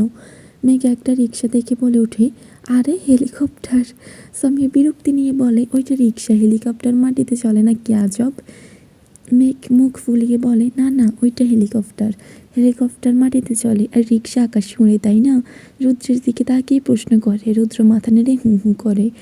মেঘের আজব আজব কথা শুনতে শুনতে গাড়ি চলছে। হঠাৎ গাড়ির সামনে একটা লোক চলে আসে, দ্রুত ব্রেক কষে, যার ফলে হাতে একটু ব্যথাও পায়। হাতে ঝাড়তে ঝাড়তে বলে, শিট, একটুর জন্য অ্যাক্সিডেন্ট হয়ে যেত, কেয়ারলেস পিপল। তবে মেঘের কথায় চটজলদি হতভম্ব হয়ে পাশে ফিরে তাকায়। মেঘ জানালা দিয়ে অর্ধেক বডি বের করে রেখেছে। কাউকে দেখে বলছে, ওই হালার পুত, দেখে চলতে পারিস না? চোখ কি বাসায়? বইয়ের কাছে রেখেছিস এসেছিস? বুড়ি নিয়ে হাঁটতে পারিস না? তুই বুড়িটাও বাসায় বইয়ের কাছে রেখে আসতি। আমার গেদুর আপুটা তোর জন্য ব্যথা পায়। Oh shit. দ্রুত মেঘকে টেনে গাড়ির ভেতরে ঢুকায় রুদ্র। লোকটি রেগে মেঘে তেড়ে আসছে, হুদাই ঝামেলা করতে চায় না এই সময়, তাই মেঘকে এক হাতে চেপে অন্য হাতে গাড়ি স্টার্ট দেয়। এই মেয়ে আবার কখন কী বলে দেয় কে জানে। স্বামী এসব দেখে বলছে, কি বেয়াদব মেয়ে, শিক্ষা দীক্ষা নেই নাকি? কোথায় কি বলবে জানে না। মেঘ ঠোঁট উল্টে স্বামীর দিকে একবার তাকাতো রুদ্রের দিকে, তাকিয়ে কান্না কান্না ভাব নিয়ে বলে ওঠে, এই ডাইনি আমাকে বকা দিয়েছে। ওই আমার মা গো, আমি এর বিচার চাই, আমার মা গো। রুদ্র মেঘের বিলাপ শুনে ফিক করে হেসে ওঠে। সাথে পিহুও হাসতে হাসতে পেটে ব্যথা হয়ে যাচ্ছে তাদের। তাদের হাসি দেখে মেঘ আরও বিলাপ করে, আমাকে বকা দিয়েছে আর ওরা হাসছে, ওই আমার মা গো। রুদ্র মনে মনে বীর বিড়ায়, এই মেয়েকে যে পুরাই কার্টুন। পিহু সামিয়ার উদ্দেশ্যে বলে, আফু দেখছো না মেঘ নিজের হুঁশে নেই, এই অবস্থায় শিক্ষার কথা কিভাবে বলো? পিহুর কথায় বিরক্ত প্রকাশ করে সামিয়া, অন্যদিকে ফিরে তাকায়। এদিকে মেঘ বেশ কিছুক্ষণ চুপচাপ রাস্তা দেখছিল। হঠাৎ রাস্তায় এক মহিলাকে দেখে এমন এক আবদার করে বসে যে রুদ্রের সাথে সাথে নাকে কাশি উঠে যায়। পিহু নিজেও লজ্জায় পড়েছে, সামিয়া তো রাগে কটমট করে তাকিয়ে আছে। আমিও প্রেগনেন্ট হব, ওই মহিলার মতো পেট ফুলিয়ে হাঁটবো, আমাকে প্রেগনেন্ট করিয়ে দিন না, বলে রুদ্রের দিকে অবুঝের মতো তাকিয়েছে মেঘ। গাড়ি এক সাইডে পার্কে করে রুদ্র। দুই ঢুকে এখানে হবে ঢোকে ভুল আছে। দুই ঢোকে এক বোতল পানি ফেলে দেয় বেচারা। প্রসঙ্গ চেঞ্জ করতে করতে বলে, মেঘ আইসক্রিম খাবেন বলেছিলেন না, এনে দিচ্ছি দাঁড়াও। মেঘ তাড়াতাড়ি রুদ্রের হাত ধরে আটকে দেয়। ঠোঁট হালকা উল্টে বলে, না না আগে বলুন, আমাকে পেট ফুলিয়ে দিবেন।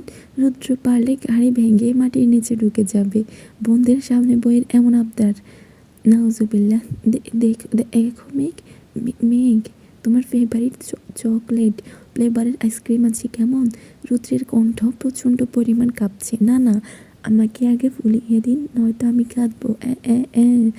রুদ্র পরে বেপাদে মেঘকে থামাতে বলে উঠে, হ্যাঁ হ্যাঁ ফুলিয়ে দিবনি, এবার থামো প্লিজ।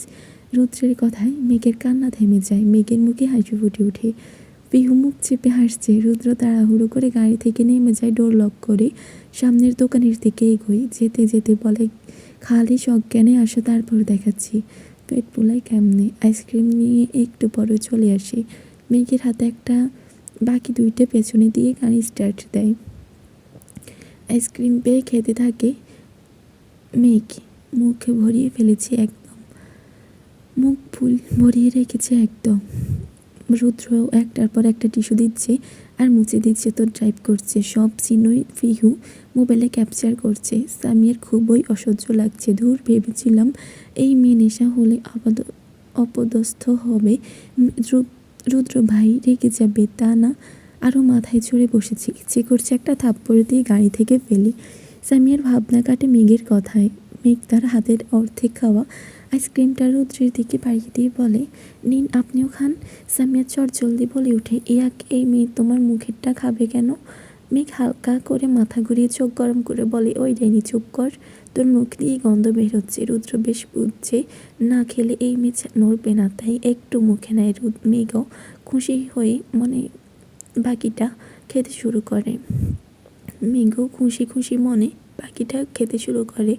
বাড়ির সামনে আসতেই পিহু ডুপ্লিকেট চাবি দিয়ে দরজা খুলে রুদ্র মেঘকে নিয়ে চলে যায় রুমে। ঘরের দরজা লাগিয়ে একটা শ্বাস ফেলে রুদ্র। মেঘের মুখ মুছে দিয়ে তাকে বিছানায় বসায়, নিজেও ফ্রেশ হতে যায়। ক্লান্ত সে চুল মুছতে মুছতে বের হয় ওয়াশরুম থেকে। হঠাৎ নজর যায় বিছানায় চুপচাপ বসে থাকা মেঘের দিকে। লাল শাড়ি বর্ষা শরীরে মিশে আছে, আবেদনময়ী লাগছে। গলার পা পাশের তিলের দিকে চোখ যায় রুদ্রের। জিভ দিয়ে ঠোঁট ভেজায়, তার গলা শুকিয়ে আসছে। ঘোর ধরা চোখে চেয়ে আছে। এক পা করে এগোয় মেঘের দিকে। মেঘ রুদ্রকে দেখে হুড়মুড়িয়ে ছুটে আসে। কোথায় ছিলেন আপনি? আমার এই ঘরে একা থাকতে ভয় লাগে তো। সব কিছু ব্ল্যাক ব্ল্যাক। মেঘ বলতে বলতে রুদ্রের খালি গায়ের দিকে নজর যায়। তার সিক্স প্যাক থেকে আঙুল দিয়ে গুতুগুতি শুরু করে। অবাক হয়ে বলে, আরে 6টা বিস্কিট। রুদ্র শান্ত হয়ে তার চোখ নেশালো। মেঘের থুতনি এক আঙ্গুল তুলে এখানে ব্যাগ দৃষ্টিতে তাকিয়ে ধরা গলায় উচ্চারণ করে, রেড ভেলভেট। মেঘ রুদ্রের পানে চোখ ছোট ছোট করে তাকিয়ে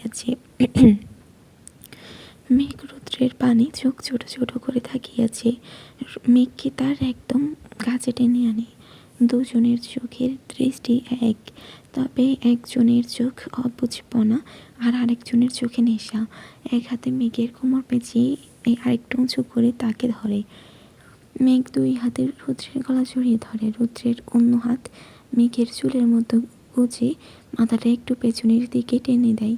হঠাৎ গলার তিলটায় মুখ গুজে দেয়। ধীরে ধীরে নিজের ঠোঁট ছোঁয়ায় একবার দুবার, এভাবে বেশ কয়েকবার। হাত বিচরণ করে কোমরে। রুদ্র আজ নিজের মধ্যে নেই। মেঘ বেশি কিছুক্ষণ চুপচাপ থাকলেও এবার তার সুরসুরি লাগছে। খিলখিলিয়ে হেসে ওঠে। হাসতে হাসতে বলে, আপনি কি করছেন? আমার তো কত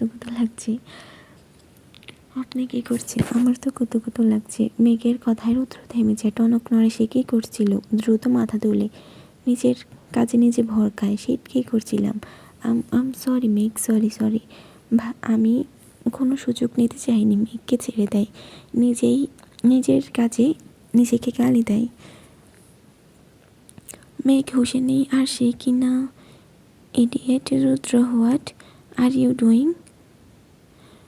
this is not your character. নিজের চুল টেনে ধরে। মেঘের দিকে তাকায়, বাট সে আমাকে টানছে কাছে, ভীষণভাবে কাছে টানছে। তখনই দরজায় কেউ নক করে। দরজা খুলতে দেখে পিহু হাতে লেবুর শরবত নিয়ে এসেছে। ভাইয়া, এটা খাওয়াও মেঘকে, নেশা কেটে যাবে টক খেলে। রুদ্র মাথা নেড়ে গ্লাসটা নিয়ে দরজা লাগিয়ে পেছনে ফিরতে ভ্রু কুঁচকে যায়। মেঘ নেই। কোথায় গেল এই মেয়ে? তাড়াতাড়ি বারান্দায় যা ভেবেছিল তাই। মেঘ এখানে মেঝেতে বসে আছে আকাশের দিকে তাকিয়ে। রুদ্র এগিয়ে গিয়ে ডাকে, মেঘ উঠো, এটা খেয়ে নাও। মেঘ রুদ্রের দিকে অসহায় চোখে তাকায়। হাত দিয়ে ইশারা করে বসতে বলে। রুদ্র চুপচাপ বসে পড়ে। রুদ্রের ঘাড়ে মাথা রেখে বলে, আকাশে কয়টা তারা আছে? অসংখ্য, যা গণনা করা যায় না। মেঘ রুদ্রের বাহু জড়িয়ে ধরে মাথাটা আরও ভালোভাবে ঘাড়ে রাখে। রুদ্রের ভীষণ ভালো লাগছে মুহূর্তটা। মেঘের স্পর্শ তার বুকে প্রশান্তির ঢেউ তুলছে। সে হাতের শরবতের দিকে তাকায়, তারপর বারান্দা দিয়ে ফেলে দেয় গ্লাসটা, সাইডে রাখে মেঘের দিকে চেয়ে। থাকো না, আজ রাতটা এমন, এখানে হবে থাকুক না, আজ রাতটা এমন ভালো লাগছে, অন্যরকম ভালো লাগছে, নতুন অনুভূতি ভালোই লাগছে। রুদ্র মেঘের দিকে মুখ তুলে তাকায়, কি বুঝলো কে জানে, তবে মুচকে এসে মাথা নাড়ে।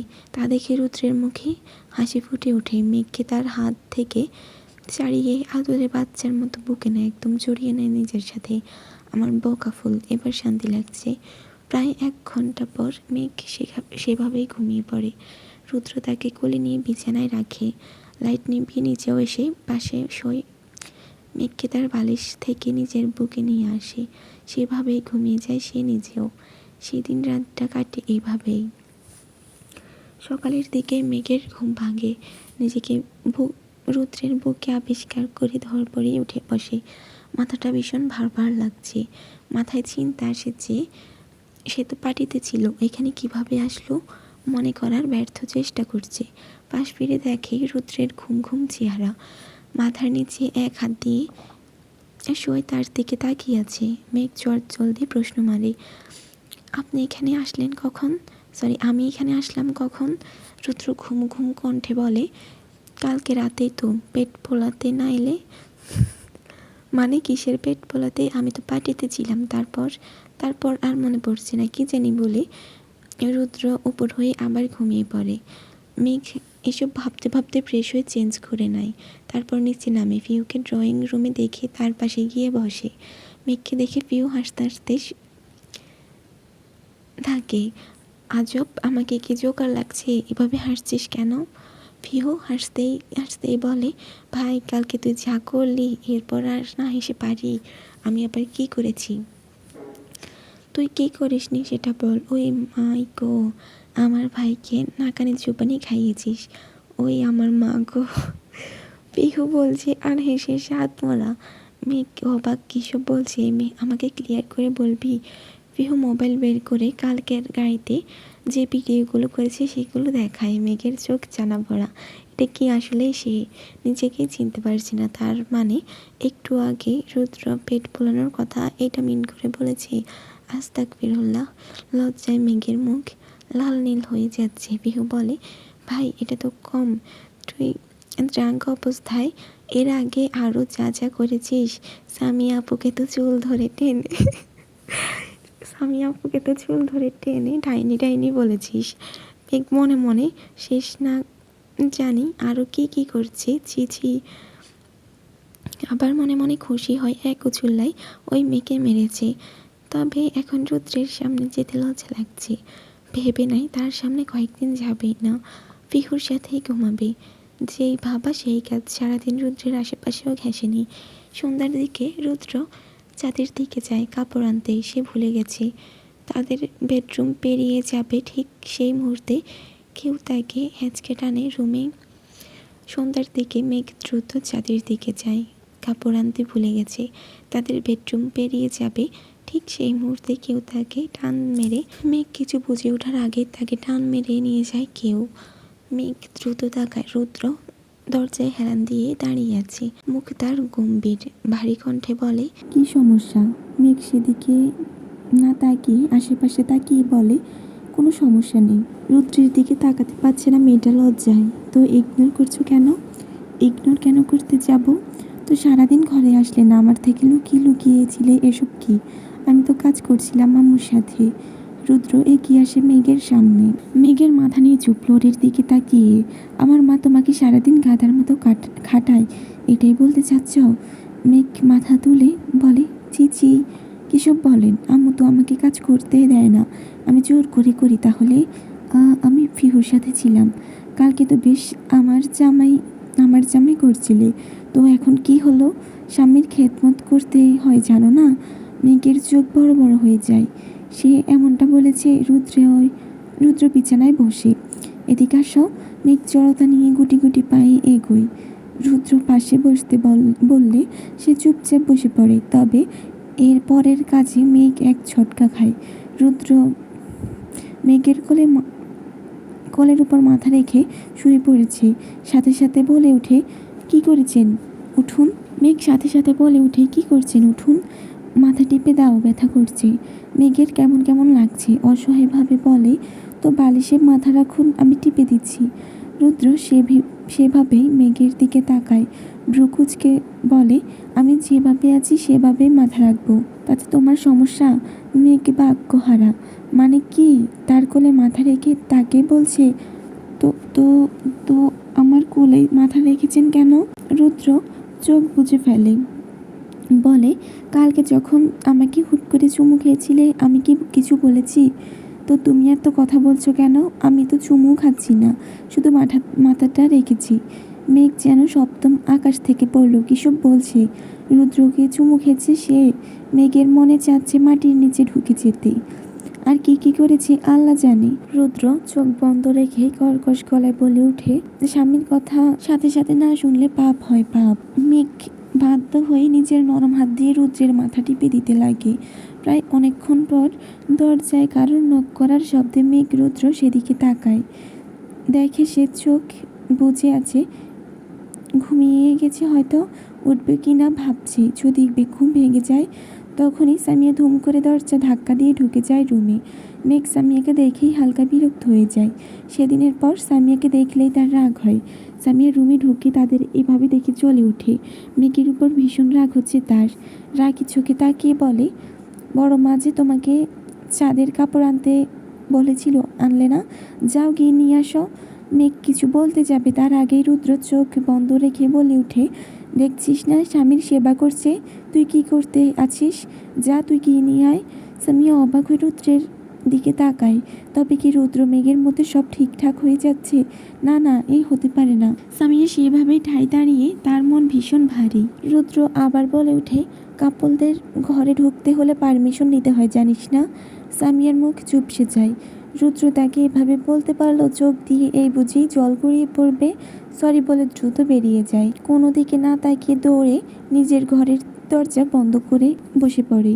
অজরে কাছে মেয়েটি, ইয়া আল্লাহ, তুমি তো জোড়া মিলিয়ে মানুষ পাঠাও। তাহলে তারে যদি অন্যের ভাগ্যে রেখেছিলে, তবে আমাকে ভালোবাসায় আটকালে কেন?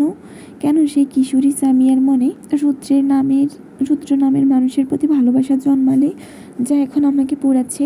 মুহূর্তেই আবার চোখ মুখ মুছে বলে ওঠে, যেহেতু তার প্রতি আমার অনুভূতি এখনও আছে, তার মানে সে আমার ভাগ্যেও আছে। না না, আমি হাল ছাড়বো না। এদিকে মেঘ বুঝে উঠতে পারছে না রুদ্রের এমন বিহেভ। তাও সামিয়ার সাথে মনে মনে ভাবছে, সামিয়াকে যদি রুদ্র ভালোবাসতো তাহলে তার সাথে এভাবে কেন কথা বললো? সামিয়াকে দেখে তো আরও আমার থেকে দূরে সরে যাওয়ার কথা। মেঘের ভাবনা কাটে রুদ্রের নড়াচড়ায়। রুদ্র উঠে বসে ঘুম ঘুম চোখে মেঘের দিকে ফিরে। মেঘ রুদ্রের দিকে তাকিয়ে, চোখ ফোলা, চুল এলোমেলো, মুখে ঘুম ঘুম ভাব। বেশ কিউট লাগছে রুদ্রকে। তবে হঠাৎ রুদ্র তার দিকে এগোতে থাকে, তা দেখে মেঘ ভরকে যায়, সেও পিছিয়ে যায়। মেঘের মনে অন্য চিন্তা আসে, এই লোককে আজকে সুবিধার মনে হচ্ছে না, এভাবে এগোচ্ছে কেন? চুমু টুমু খাবে নাকি? নাউজুবিল্লাহ, মেঘ কিসব ভাবছিস? কিন্তু এভাবে এগোচ্ছে কেন? মনে তো হচ্ছে রুদ্র একদম মেঘের মুখের সামনে আসতেই মেঘ চোখ মুখ খিচে বন্ধ করে নেয়। প্রায় কয়েক সেকেন্ড অতিক্রম হয়ে যায়, তবে রুদ্রের সারা শব্দ না পেয়ে দ্রুত তাকায় মেঘ। দেখে রুদ্র আগের জায়গায় বসা, তার দিকে তাকিয়ে বাঁকা হাসি। মেঘের হাতে একটা প্যাকেটে ধরিয়ে দেয়, এটা সাইড টেবিল থেকে নিয়েছিলাম, অন্য কিছু না। বলতে বলতে ওয়াশরুমে চলে যায়। এদিকে মেঘ আরেক দফা লজ্জা পায়। বেদ্যপ হাতের প্যাকেটটা খুলতে মেঘ অবাক। অনেক সুন্দর একটা কালো শাড়ি, সাথে ম্যাচিং অর্নামেন্টস। শাড়িটি খুলে দেখছে, তার ভীষণ পছন্দ হচ্ছে। এটা কি রুদ্র তার জন্য এনেছে গিফট? সুন্দর করে আলমারিতে তুলে রাখে সে। তারপর নিচে চলে যায় রুদ্রের জন্য কফি বানাতে। কফি দিয়ে এসে শাশুড়ির সাথে কাজে লাগতে চাইলেও দেননি তিনি কিছু করতে। ঘরে গিয়ে পড়তে বস মেঘ, তাই বাধ্য হয়ে পড়তে বসে মেঘ। রুদ্র বেরিয়ে গেল, তবে কোথায় সে জানে না। এভাবে 10টার দিকে রুদ্র আসে। তাকে দেখে ভীষণ ক্লান্ত মনে হচ্ছে। মেঘ পড়া থেকে উঠে গিয়ে লেবুর শরবত বানিয়ে এনে তা দেখে রুদ্র বলে, পড়া থেকে উঠতে গেলে কেন? আসমা খালাকে বললেই তো এনে দিত। মেঘ কোনো উত্তর না দিয়ে রুদ্রকে পানি এগিয়ে দিয়ে জিজ্ঞেস করে, কোথায় ছিলেন? রুদ্র একবার মেঘের দিকে তাকিয়ে তারপর শান্ত স্বরে বলে, পার্টি অফিসে আব্বুর সাথে গিয়েছিলাম। ওহ, ফ্রেশ হয়ে নেন, মা খাবার পাঠাবে বলেছে, আর না হয় বলেছে নিচে গিয়ে খেতে। তুমি যাও, আমি গোসল করে আসছি। আর শোনো, পারলে একটু কষ্ট করে আমার জামা কাপড় বের করে রাখো। বলে রুদ্র একটা টাওয়াল গোসল করতে ঢুকে যায়। দেখছো, এখানেও ভুল, টাওয়াল নিয়ে গোসল করতে ঢুকে যায়, এটা লেখে নেই। মেঘও তার একটা ট্রাউজার আর টি শার্ট বের করে বিছানায় রেখে নিচে যায়। রাতের খাবারের পর্ব চুকিয়ে মেঘ সব কিছু ধুয়ে রুমে আসে। রুদ্রকে দেখে তখনের শাড়ির কথা মাথায় আসে। মেঘ প্রশ্ন ছুড়ে, ওই শাড়িটা কার জন্য? রুদ্র ফোন স্ক্রল করতে করতে বলে, কোন শাড়ি? ওই যেটা সন্ধ্যায় আমাকে দিলেন। রুদ্র আবার ফোনে তাকিয়ে বলে, পাশের বাড়ির ভাবির জন্য আনলে অবশ্যই তার হাতেই দিতাম, যেহেতু তোমার হাতে দিয়েছি তোমার জন্যই এনেছি। মেঘ রুদ্রের এমন তেড়া গলায় হালকা রেগে তাকায়। আপনার এখন কিছু লাগবে? রুদ্রের দিকে তাকিয়ে না শুনতে মেঘ বেরিয়ে আসে ফিহুর রুমের দিকে। হাঁটা দেয়, বিড় করে, অসভ্য লোক। আমার জন্য এনেছি সুন্দর করে বললেই তো হয়। পিহু মেঘকে দেখে শোয়া থেকে উঠে বসে। কি রে, এখানে কি? আজকে তোর সাথে ঘুমাবো। এই, তুই জামাই ছাড়া ঘুমাস কিভাবে? আমি তো ভেবে রেখেছি বিয়ের পর জামাই ছাড়া এক রাতও ঘুমাতে পারবো না। পিহুর কথায় মেঘ বলে উঠে, এমন জামাই পাইও তাহলে সারা জীবন জামাই ছাড়া থাকবা। রসকসহীন। মেঘের কথায় পিহু ভ্রু কুচকায়। কেন রে, আমার ভাই কি খারাপ নাকি? এমন জামাই পাইতে ভাগ্য লাগে। মেঘ পিহুর কথায় কিছু বলে না, বিছানায় গা এলিয়ে দেয়। পিহু, একটা সত্য কথা বলবি কি? তোর ভাই কি কাউকে ভালোবাসে? ধুর না, ভাইয়ের এমন কেউ নেই। থাকলে তোকে বিয়ে করতো নাকি বলদ? ভাইয়া ছোট থেকেই ভাইয়ের যেটা পছন্দ সেটা হাসিল করে ছাড়তো, সেখানে ভালোবাসলে ছেড়ে দিবে নাকি? মেঘ মন দিয়ে পিহুর কথা শুনে।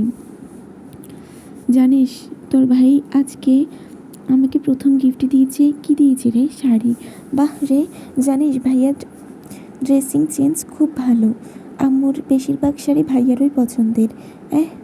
পিহু ভাব নিয়ে বলে, না, হ্যাঁ, আমার ভাই সব পারে, বেস্ট অলরাউন্ডার। পিহুর কথায় মেঘ বলে উঠে, তোর ভাই ঘোড়ার ডিম পারে, আনরোমান্টিক বেড়া, সুন্দর করে কথাই বলে না। ও আচ্ছা। তারপর হঠাৎ রুদ্রের গলা শুনে জলদি দরজার দিকে তাকায় মেঘ। দরজায় হেলান দিয়ে দাঁড়িয়ে আছে রুদ্র। রুদ্রকে দেখে ও হাসে। মেঘ শুনে ফেলেছে। মেঘের দিকে তাকিয়ে পিহু বলে, পিহু একটা কফি বানিয়ে দে। পিহু ভাইয়ার কথা শোনাতে দ্রুত বেরিয়ে যায়। বেশ, বুঝেছে, প্রাইভেসি চাচ্ছে। মেঘ এদিকে পরে বেসাতে। আচ্ছা, এটা কি বেফাদে হবে? সেও ফিহুর পিছনে উঠে চলে যেতে নেয়, তবে রুদ্র হাত ধরে আটকে দেয়। তুমি কোথায় যাচ্ছ?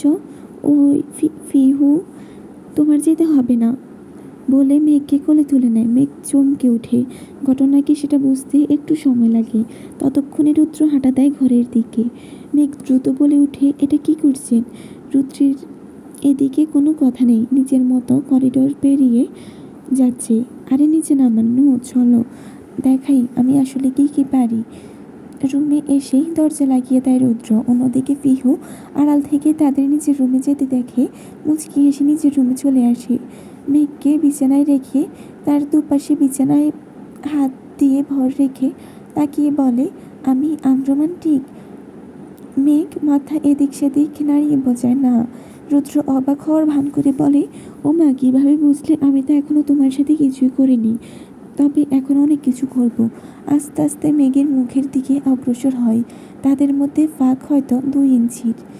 রুদ্রের নিঃশ্বাস আশ্রে পড়ছে মেঘের মুখে। মেঘের বুকের ধকধকানি বেড়ে যাচ্ছে, শ্বাস ভারী হয়ে আসছে।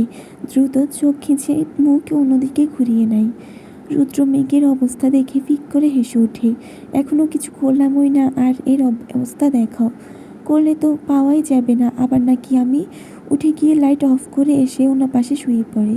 মেঘ লজ্জায় লাল হয়ে আছে। নিচেই বিড়বিড়িয়ে বলে, লোকটা দিন দিন লাগাম ছাড়া হয়ে যাচ্ছে, বারবার লজ্জায় ফেলে। না, এখানে থাকা যাবে না। বিছানা থেকে উঠতে নেয়, রুদ্র আটকে দেয়। কোথায় যাচ্ছ? পিহুর রুমে। রুদ্র টান মেরে নিজের বুকের উপর ফেলে মেঘকে, জড়িয়ে ধরে চোখ বুঝে। মেঘ হতবাক, এই প্রথম রুদ্র নিজ থেকে তাকে জড়িয়ে ধরেছে। রুদ্রের গায়ের ম্যানলি গন্ধটা এসে নাকে লাগে। মেঘের মনে অনুভূতিরা যেন নাচানাচি করছে, বুক ধুক ধুক করছে, পেটে প্রজাপতিরা উড়ছে। কেমন সুড়সুড়ি লাগছে। এ কেমন অনুভূতি বুঝে উঠতে পারছে না। মেঘ নড়াচড়াও করতে পারছে না, তাই চটপট শুরু করে। তবে রুদ্রের ধমকে শান্ত হয়ে সেভাবেই শুয়ে থাকে। এক সময় ঘুমিয়ে যায় রুদ্রের বুকেই। সকালে মেঘের ঘুম ভাঙে দরজায় কারোর করাঘাতে। নিজেকে রুদ্রের বুকে দেখে আবারও লজ্জায় পড়ে মেয়েটি। দ্রুত তাকে ছাড়িয়ে উঠে যায়। দরজা খুলতে অপরিচিত রুদ্রের দাদির সমবয়সী মহিলাকে দেখে ভাবল কে ইনি।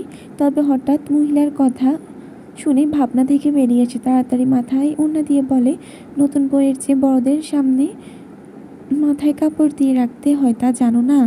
মেঘ দ্রুত এক সাইডে সরে যায়। আসসালামু আলাইকুম। মহিলাটি চেহারা কঠিন করে তুলে বলে, চোর গেলে বুদ্ধি বাড়ে, মুরব্বীদের দেখার সাথে সাথে সালাম দিতে হয়, এই আদব জানা নেই নাকি? ওয়ালাইকুম আসসালাম। মেঘ মাথা নিচু করে আছে। সে কি বলবে বুঝতে পারছেন না। উনি ভেতরে ঢুকতে যাবেন, তার আগেই রুদ্রের মা এসে হাজির। মা তুমি এখানে? আর আমি সেই কখন থেকে খুঁজছি, আসো তো খাবে। শাশুড়ির কথায় বেশ বেশ বুঝতে পারলো এটা রুদ্রের নানি। মেঘ আরও গুটিয়ে যায়। ছেলে বিয়ে করিয়েছিস বললিও না, আবার এমন মেয়ে বিয়ে করিয়েছিস যার আদব কায়দা কিছু জানা নেই। রূপ তুই কি পানি খাবি? আর বউ এইসব কি পরে আছে? শাড়ি কই? রুদ্রের মা ওনাকে টানতে টানতে নিয়ে যাচ্ছেন। আহ মা, এত কথা বলো না, প্রেশার বেড়ে যাবে। আগে আসো তো, তোমার জন্য কি রেঁধেছি দেখো। যেতে যেতে মেঘকে বলে যান রুদ্রকে উঠে ফ্রেশ হয়ে নিচে নামতে। মেঘ বাধ্য মেয়ের মতো মাথা নেড়ে রুদ্রকে ডাকতে যায়। কয়েকবার ডাকতে উঠছে না দেখে একটু এগিয়ে গিয়ে গুঁতো দেয় শরীরে, তা উঠছে না। হঠাৎ নজর যায় রুদ্রের মুখের দিকে। কপালের সাইডে কালো কি যেন লেগে আছে। কৌতূহলী হয়ে রুদ্রের পাশে বিছানায় বসে সেটা কি দেখতে যাবে, তাই একদম সে রুদ্রের মুখের সামনে চলে আসে। যেই হাত দিতে যাবে অমনি হুট করে রুদ্রের চোখের ঘুম উধাও। মেঘ কিছুটা ভড়কে যায়, দ্রুত পেছনের দিকে চলে আসে। রুদ্র চোখ ছোট ছোট করে তাকিয়ে মেঘের দিকে তাকিয়ে বলে, আমার ঘুমের সুযোগ নিচ্ছিলে তাই না? না না, আমি তো আপনাকে ডাকছিলাম। রুদ্র বাঁকা হেসে বলে, ওহো, ডাকতে একদম কাছে আসা লাগে বুঝি? মেঘ থতমত খেয়ে যায়, অপরাধীর ন্যায় বলে, আপনার কপালে কি যেন ওইটা দেখেন। যে মেঘ শেষমেশ আমার শরীরের দিকে নজর দিচ্ছ, আমার ভার্জিনিটি নষ্ট করতে চাচ্ছ? মেঘ বড় বড় চোখ করে তাকায়। রুদ্রের অভিনয় দেখছে সে। মনে মনে একটাই কথা আসে, পুরুষ অভিনয়ের জন্য সেরা রে। তখন ওই পিহুর ডাকে মেঘ দরজা খোলে। পিহু তার হাতে একটা জামদানি শাড়ি ধরিয়ে দিয়ে বলে, মা বলেছে এটা পরতে। রুদ্র পেছন থেকে বলে, এই গরমে হুদায় শাড়ি পরতে যাবে কেন? আরে হিটলার নানি আসছে, তোমার বউকে শাড়ি ছাড়া দেখে ক্যাট ক্যাট করছে। এখন মা বললো তাই দিয়ে গেলাম বলেই পিহু চলে যায়। মেঘ দরজা লাগিয়ে বিছানায় এসে বসে। রুদ্র ফ্রেশ হতে গেছে, বেরিয়ে মেঘকে বসে থাকতে দেখে ব্রুকুচকে বলে, কি ব্যাপার, বসে আছো কেন? নিচে নামতে হবে তো। আপনি যান, আমি রেডি হয়ে আসছি। কেন, একসাথে যাবো, যাও রেডি হয়ে আসো। মেঘ অসহায় চোখে তাকিয়ে বলে, আমি বাথরুমে শাড়ি পরতে পারি না, আপনি যান তো, আমি আসছি। রুদ্র ভাবলেশীনভাবে বিছানায় বসে, পেছনে দু হাতে ভর দিয়ে মেঘের দিকে তাকায়। পড়া শুরু করো। মেঘ চমকে যায়, আপনার সামনে? হ্যাঁ তো কি হয়েছে? মানে আপনার সামনে কেমনে? কেমন করে মানে? আমি কি পুরুষ মানুষ নাকি? সরি আল্লাহ, আমি কি পড়ছি এটা? সরি, আমি কি পর পুরুষ নাকি? না কিন্তু। তো কিন্তু কিসের? মেঘ চিন্তায় পড়ে যায়। এদিকে রুদ্র বেশ মজা নিচ্ছে মেঘকে উত্ত্যক্ত করে। মেয়েটিকে অপদস্থ করতে বেশ লাগে তার। এদিকে মেঘ উপায়ন্তর না পেয়ে শাড়ি নিয়ে বাথরুমের দিকে হাঁটা দেয়। তা দেখে রুদ্র উঠে বারান্দায় চলে যায়। মেঘ স্বস্তির শ্বাস ফেলে, পেটিকোট আর ব্লাউজ নিয়ে ওয়াশরুমে চলে যায়। তারপর বেরিয়ে এসে শাড়ি পরে শাড়ির আঁচল ঠিক করতে করতে বলে, আমার শেষ, আপনি আসতে পারেন। রুদ্র বেরিয়ে আসে, মেঘের দিকে একবার তাকায়। নতুন বউ লাগছে মেয়েটাকে। মাথায় কাপড় দিয়ে কেমন জানি সুন্দর লাগছে বেশি। দুজন একসাথে নেমে আসে নিচে।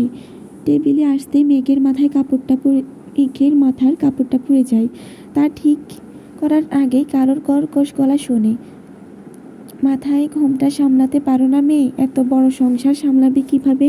আমাদের সময় তো বোরা মাথায় এমনভাবে ঘোমটা দিত যে সূর্যরাও দেখতে পেত না চেহারা। পাশ থেকে দাদি বলেন, আহ বেআইন, বাদ দিন, ছোট মানুষ। রুদ্রের নানি মুখে খাবার নিয়ে বলে ওঠে, ছোট আর কেমনে রইল? জামাইয়ের সোহাগ তো ঠিকই পাচ্ছে। এত বেলা করে ঘুম থেকে উঠছে। মেঘ সবে মাত্র পরোটার এক টুকরো মুখে দিয়েছিল। ওনার কথায় নাকে মুখে কাশি উঠে যায়। রুদ্র দ্রুত পানি এগিয়ে দিয়ে মেঘের ফিটে হাত বুলিয়ে দিতে থাকে। বাকিরাও অপ্রস্তুত হয়ে পড়ে। এরশাদুল চৌধুরী আর এনামুল চৌধুরী দ্রুত খাওয়া খেয়ে উঠে দাঁড়ায়। এই মহিলার যেখানে সেখানে যা তা বলে ফেলে, তাই আর রিস্ক নেয়নি। রুদ্র বলে ওঠে, ডার্লিং, তোমার বুঝি হিংসে হচ্ছে? আমার কেন হিংসে হবে? 70 বছর জামাইয়ের আদরে সোহাগে কাটিয়েছি, তোদের 2-3 দিন হলো কেবল। মেঘ লজ্জায় আড়ষ্ট হয়ে গেছে। বেশ বুঝতে পারছে নাতি নাতি দুইটাই লাগাম ছাড়া। তো মেয়ে, রান্না বান্না পারো তো, নাকি খালি খেতেই পারো? জি জি পারি। তো পারলে তোমার শাশুড়ি রান্নায় ঘরে কি করে? আমাদের সময় তো শাশুড়িরা ঘরে থাকতো আর বউ রান্না করে, শাশুড়িরা আশেপাশেও যেত না। আর এখনকার বউরা বেলা করে উঠে শাশুড়ি মা রান্না করে আর আমি খাই। রুদ্র কটাক্ষ করে বলে, বিয়ে করে কি চাকর এনেছি? বউ এনেছি। বউ হলো যত্নের জিনিস, গাদার মতো খাটানোর না। বুঝেছ বুড়ি? দেখেছিস সিদ্দিকা বিয়ে না করতে করতেই আমার নাতনিটাকে হাত করে ফেলেছে। শেষ এই মৃত্যুর সংসার শেষ করবে। রুদ্রের কথায় মেঘের বেশ ভালো লাগলেও পরবর্তীতে নানির কথাটা শুনে মন খারাপ হয়ে যায়। সিদ্দিকা বেগম বলে ওঠে, আহ মা, এভাবে বলছো কেন? মেঘ আমাকে যথেষ্ট সাহায্য করে, তবে কাজ করতে আসলে আমি তাকে কাজ করতে দেই না। এখন তার সংসার সামলানোর মতো সময় হয়নি। সময় হলে আমি নিজেই গুছিয়ে দিব। হ্যাঁ হ্যাঁ, এভাবেই মাথায় তোল ঘরের বউকে, পরে মাথায় উঠে নাচবে আর নামাতে পারবি না। মেঘকে মন মরা দেখে রুদ্র কানের কাছে মুখ নিয়ে বলে, নানুর কথা কানে নিও না, বয়স হয়েছে, কি বলে নিজেও জানে না। খাওয়ার পাটে চুকাতেই মেঘ তার শাশুড়ির সাথে মিলে সব গুছিয়ে নেয়। আবারও নানি মেঘকে ডেকে পাঠায়। সে হাত মুছে দ্রুত ড্রয়িং রুমের দিকে এগোয়। লেট করলে আবার না জানি কি বলে বসে সে ভয়ে। রুদ্র, নানি, দাদি সবাই সোফায় বসে আছে। কাজ করছিল বিধায় আঁচল উঠিয়ে কোমর বেঁধেছিল, তা খুলে ঠিক করতে করতে এগোয়। মেঘকে দেখে রুদ্রের নানি জহুরি চোখ বড় করে বলে, এই মেয়ে, দাঁড়াও দেখি, পেট এমন ফোলা ফোলা কেন? মেঘ জায়গায় দাঁড়িয়ে যায়, সবার দৃষ্টি তার দিকে। রুদ্রের দিকে চোখ যেতেই কান গরম হয়ে যায় বেচারির। সে মুচকি হাসছে। রুদ্রের নানি আবার বলে ওঠে, কী রে রুদ্র, সুখবর নাকি? মেঘের থেকে চোখ সরিয়ে শান্ত কণ্ঠে বলে ওঠে, আরে না বুড়ি, বউটা আমার একটু গুলুমুলু মাত্র খেয়েছে তো, তাই ফোলা লাগছে। ফের মেঘের দিকে তাকায়। মেঘের দৃষ্টি রুদ্রের দিকেই, সাথে সাথে চোখ টিপ দেয়। তবে বউয়ের ভালোবাসা বেশি বেশি পেলে খুব শীঘ্রই ফুলিয়ে দিতে পারি। মেঘ শক্ত হয়ে শাড়ির আঁচলের কোণা চেপে ধরে আছে, মনে মনে দোয়া করছে, আল্লাহ তুমি পাঠাও, আমাকে এদের সামনে থেকে উঠিয়ে নাও। কি মেয়ে, মূর্তির মতো দাঁড়িয়ে আছো কেন? এদিকে এসে তো বসো। মেঘ ধীর পায়ে এগোয়। পাশে বসতেই তার হাতে 3000 টাকা গুঁজে দেয়। তখন হাতে ব্যাগ ছিল না, তাই সালামি দিতে পারিনি, কিছু কিনে নিও আসার সময় আনতে পারিনি, এজন্য। মেঘ বলে, না দরকার নেই। তবে নানির ধমকে চুপসে যায় মেঘ। বিছানায় মেঘ মনমরা হয়ে বসে আছে আর ড্রেসিং টেবিলের সামনে রুদ্রের কাহিনী দেখছে। ধূসর রঙের পাঞ্জাবি পরেছে, সাদা প্যান্ট, চুল ঠিক করছে। সমাবেশে যাবে বুঝি? বেশ নেতা নেতা লাগছে। মেঘ হঠাৎ বলে ওঠে, আমি জিম করব। হঠাৎ কথায় রুদ্র চিরুনি হাততেই ঘাড় কাত করে মেঘের দিকে তাকায়। ব্রু নাচিয়ে বলে, হোয়াই, আমি দিন দিন মোটা হয়ে যাচ্ছি তো। আগে তো বাসায় কাম করতাম, আর এখানে আপনার মা কাজ করতেই দেয় না, খাওয়া ঘুম, তাই মোটা হয়ে যাচ্ছি বেশি তো। রুদ্রের খাপছাড়া কথায় একটু রাগে মেঘ বসা থেকে উঠে রুদ্রের পিছে দাঁড়ায়। আমি জিম করব, পেট কমাবো, তার কোনো দরকার নেই। কেন? রুদ্র রেডি হয়ে পেছনে ফিরে হঠাৎ এক হাতে মেঘকে পাজা করে তুলে নেয়। মেঘ ভয় পেয়ে সাথে সাথে রুদ্রের গলা জড়িয়ে ধরে। কই মোটা, এক হাতেই তো অনায়াসে তুলে ধরলাম। আরে নামান। মেঘকে নামিয়ে দিয়ে সানগ্লাসটা পরতে পরতে বলে, আই লাইক সাবি গার্লস। বাই দ্য ওয়ে, আমি কিন্তু বইয়ের গায়ে হাত তুলব না। কিল দেওয়া তো দূরের কথা, জিমের কথা বাদ দাও, পিঠের তিলগুলো রিমুভ করানোর চিন্তা করো। শুনেছি পিঠে তিল থাকলে জামাইয়ের হাতে কিল খায়। বলে বাঁকা হেসে মেঘের দিকে তাকায়। মেঘের তো থ বেঁধে যায়। মানে তার পিঠের তিল সে কীভাবে জানলো? চট জলদি বলে ওঠে, এই আপনি কিভাবে জানলেন? ঘর থেকে বেরিয়ে যেতে যেতে রুদ্র বলে, বারান্দার দরজা লাগিয়েছিলে, জানালা তো লাগাওনি। সে দ্রুত সেদিকে তাকায়, দেখে আসলে জানালা খোলা, এমনকি পর্দাও দেওয়া নেই। চি, উনি তার মানে? গাল গরম হয়ে ওঠে মেঘের। দ্রুত বিছানায় শুয়ে ব্ল্যাঙ্কেট দিয়ে মুখ লুকিয়ে ফেলে। কেউ নেই ঘরে, অথচ ভীষণ লজ্জা লাগছে তার। সেদিন আর ভার্সিটিতে যায়নি মেঘ নানির জন্য। মেঘকে ডেকে নিয়ে যায় বাগানে, যেখানে মাটির চুলা বসিয়েছে। মেঘকে নাকি এটাতেই দুপুরে রান্না করতে হবে। মেঘ বেশ চিন্তায় পড়ে যায়। সে মাটির চুলা ধরতেও পারবে না, রান্না কিভাবে করবে? তবে নানির করা আদেশ, তাকে এটাতেই রান্না করতে হবে। আর কি করার, শাশুড়ির সাহায্যে আগুন ধরিয়ে রান্না বসিয়ে দেয়। দুপুরের আগে সব রান্না শেষ হয়। সবাই খেয়ে বেশ প্রশংসা করে। নানিও সন্তুষ্ট হন। এটা ভেবে যাক, রূপের সাথে রান্নারও গুণ আছে। তবে হঠাৎ সন্ধ্যার দিকে রুদ্রের দাদির শরীর খারাপ হয় বেশ। সবাই দ্রুত তাকে নিয়ে হসপিটালে চলে যায়। রুদ্র এখনও বাসায় ফেরেনি, তাই মেঘকে আর সামিয়াকে বাড়িতে রেখে যায়। মেঘ বেশ চিন্তিত হয়ে ড্রয়িং রুমে বসে আছে। হঠাৎ পাশে এসে বসে সামিয়া। রুদ্র ভাইকে কবে ছাড়ছো? মেঘ একইভাবে বসে থাকে, কোনো জবাব দেয় না। সামিয়া কিছুটা বিরক্ত হয়ে বলে, কথা কি শোনো না? আমরা রুদ্র ভাইয়ের মধ্যে থেকে সরে যাও, নয়তো পরিণতি ভালো হবে না। আচ্ছা, মেয়ে কি সামিয়াকে দুইটা থাপ্পড় দিতে পারে না? আমার বিশ্বাস করো সামিয়া, মেয়েটাকে ভীষণ বিরক্ত লাগছে। এত উপন্যাস পড়ছি, বাট এমন বিরক্ত কোনো মেয়েকে লাগেনি। ওরে প্রচুর বিরক্ত লাগতেছে। মেঘ সামিয়ার দিকে তাকিয়ে বলে, আমি না, আপনি আমার আর ওনার মাঝে আসছেন। আমি ওনার স্ত্রী। ইসলামের শরীয়ত মেনেই আমাদের বিয়ে হয়েছে। তার উপর আমার সম্পূর্ণ অধিকার আছে, তবে আপনার নেই। এমনকি আপনার মুখে এসব কথা বলারও অধিকার নেই। সামিয়া হতবাক। এই কোন মেঘকে দেখছে? এই মেয়ে তো এভাবে কথা বলার মেয়ে নয়। তবে সে কি? এই মেঘ, কী সব বলছো? তুমি তো জানো আমরা একে অপরকে ভালোবাসি। তাহলে তুমি এগুলো কেন বলছো? ওই দিন না বললে চলে যাবে? মেঘ কঠিন গলায় বলে, উনি নিজের মুখে আজ অব্দি বলেনি আপনাকে ভালোবাসে, এমনকি তার কাজকর্মেও মনে হয় না। তাই আপনার কথা আপাতত বিশ্বাস হচ্ছে না, মাফ করবেন। বলে রুমে চলে যায়। মেঘ বেশ বুঝতে পারছে সামিয়া রুদ্রকে ভালোবাসে। সে চেষ্টা করছে তাদের বিচ্ছেদ করতে। তবে আমি তা হতে দিব না। আমার স্বামীর ভাগ আমি কাউকে দিব না। এর জন্য যদি সবার সাথে লড়াই করতে হয় তাও করব। আগে আমার বলতে শুধু আমি ছিলাম, তাই সহ্য করে নিতাম। কিন্তু এখন আমার বলতে অনেক কিছু আছে, স্বামী আছে, সংসার আছে। সব কিছু আমার করে রাখতে হলে আমাকে স্ট্রং হতে হবে, নিজের জন্য লড়াই করতে হবে। এখন থেকে আমিও আমার অধিকার বুঝে নেব। হ্যালো এভরিওয়ান, কী অবস্থা সবার? কেমন আছো? তোমাদের সবার এই গল্পটা কেমন লাগছে? আমার কিন্তু ভীষণ ভালো লাগতেছে। যদিও সামিয়ার ক্যারেক্টারটা একটু বেশি লাগতেছে। আর সামনে আসলে অনেক কাহিনী, ঝড় ঝামেলা, অনেক কিছু হবে আমি দেখছিলাম। যাই হোক, আর তোমরা এই গল্পটা কেমন এনজয় করতেছো, তোমাদের কেমন লাগতেছে আমাকে কমেন্টে বলবা। সবাই ভালো থাকবা, সুস্থ থাকবা। আল্লাহ হাফেজ।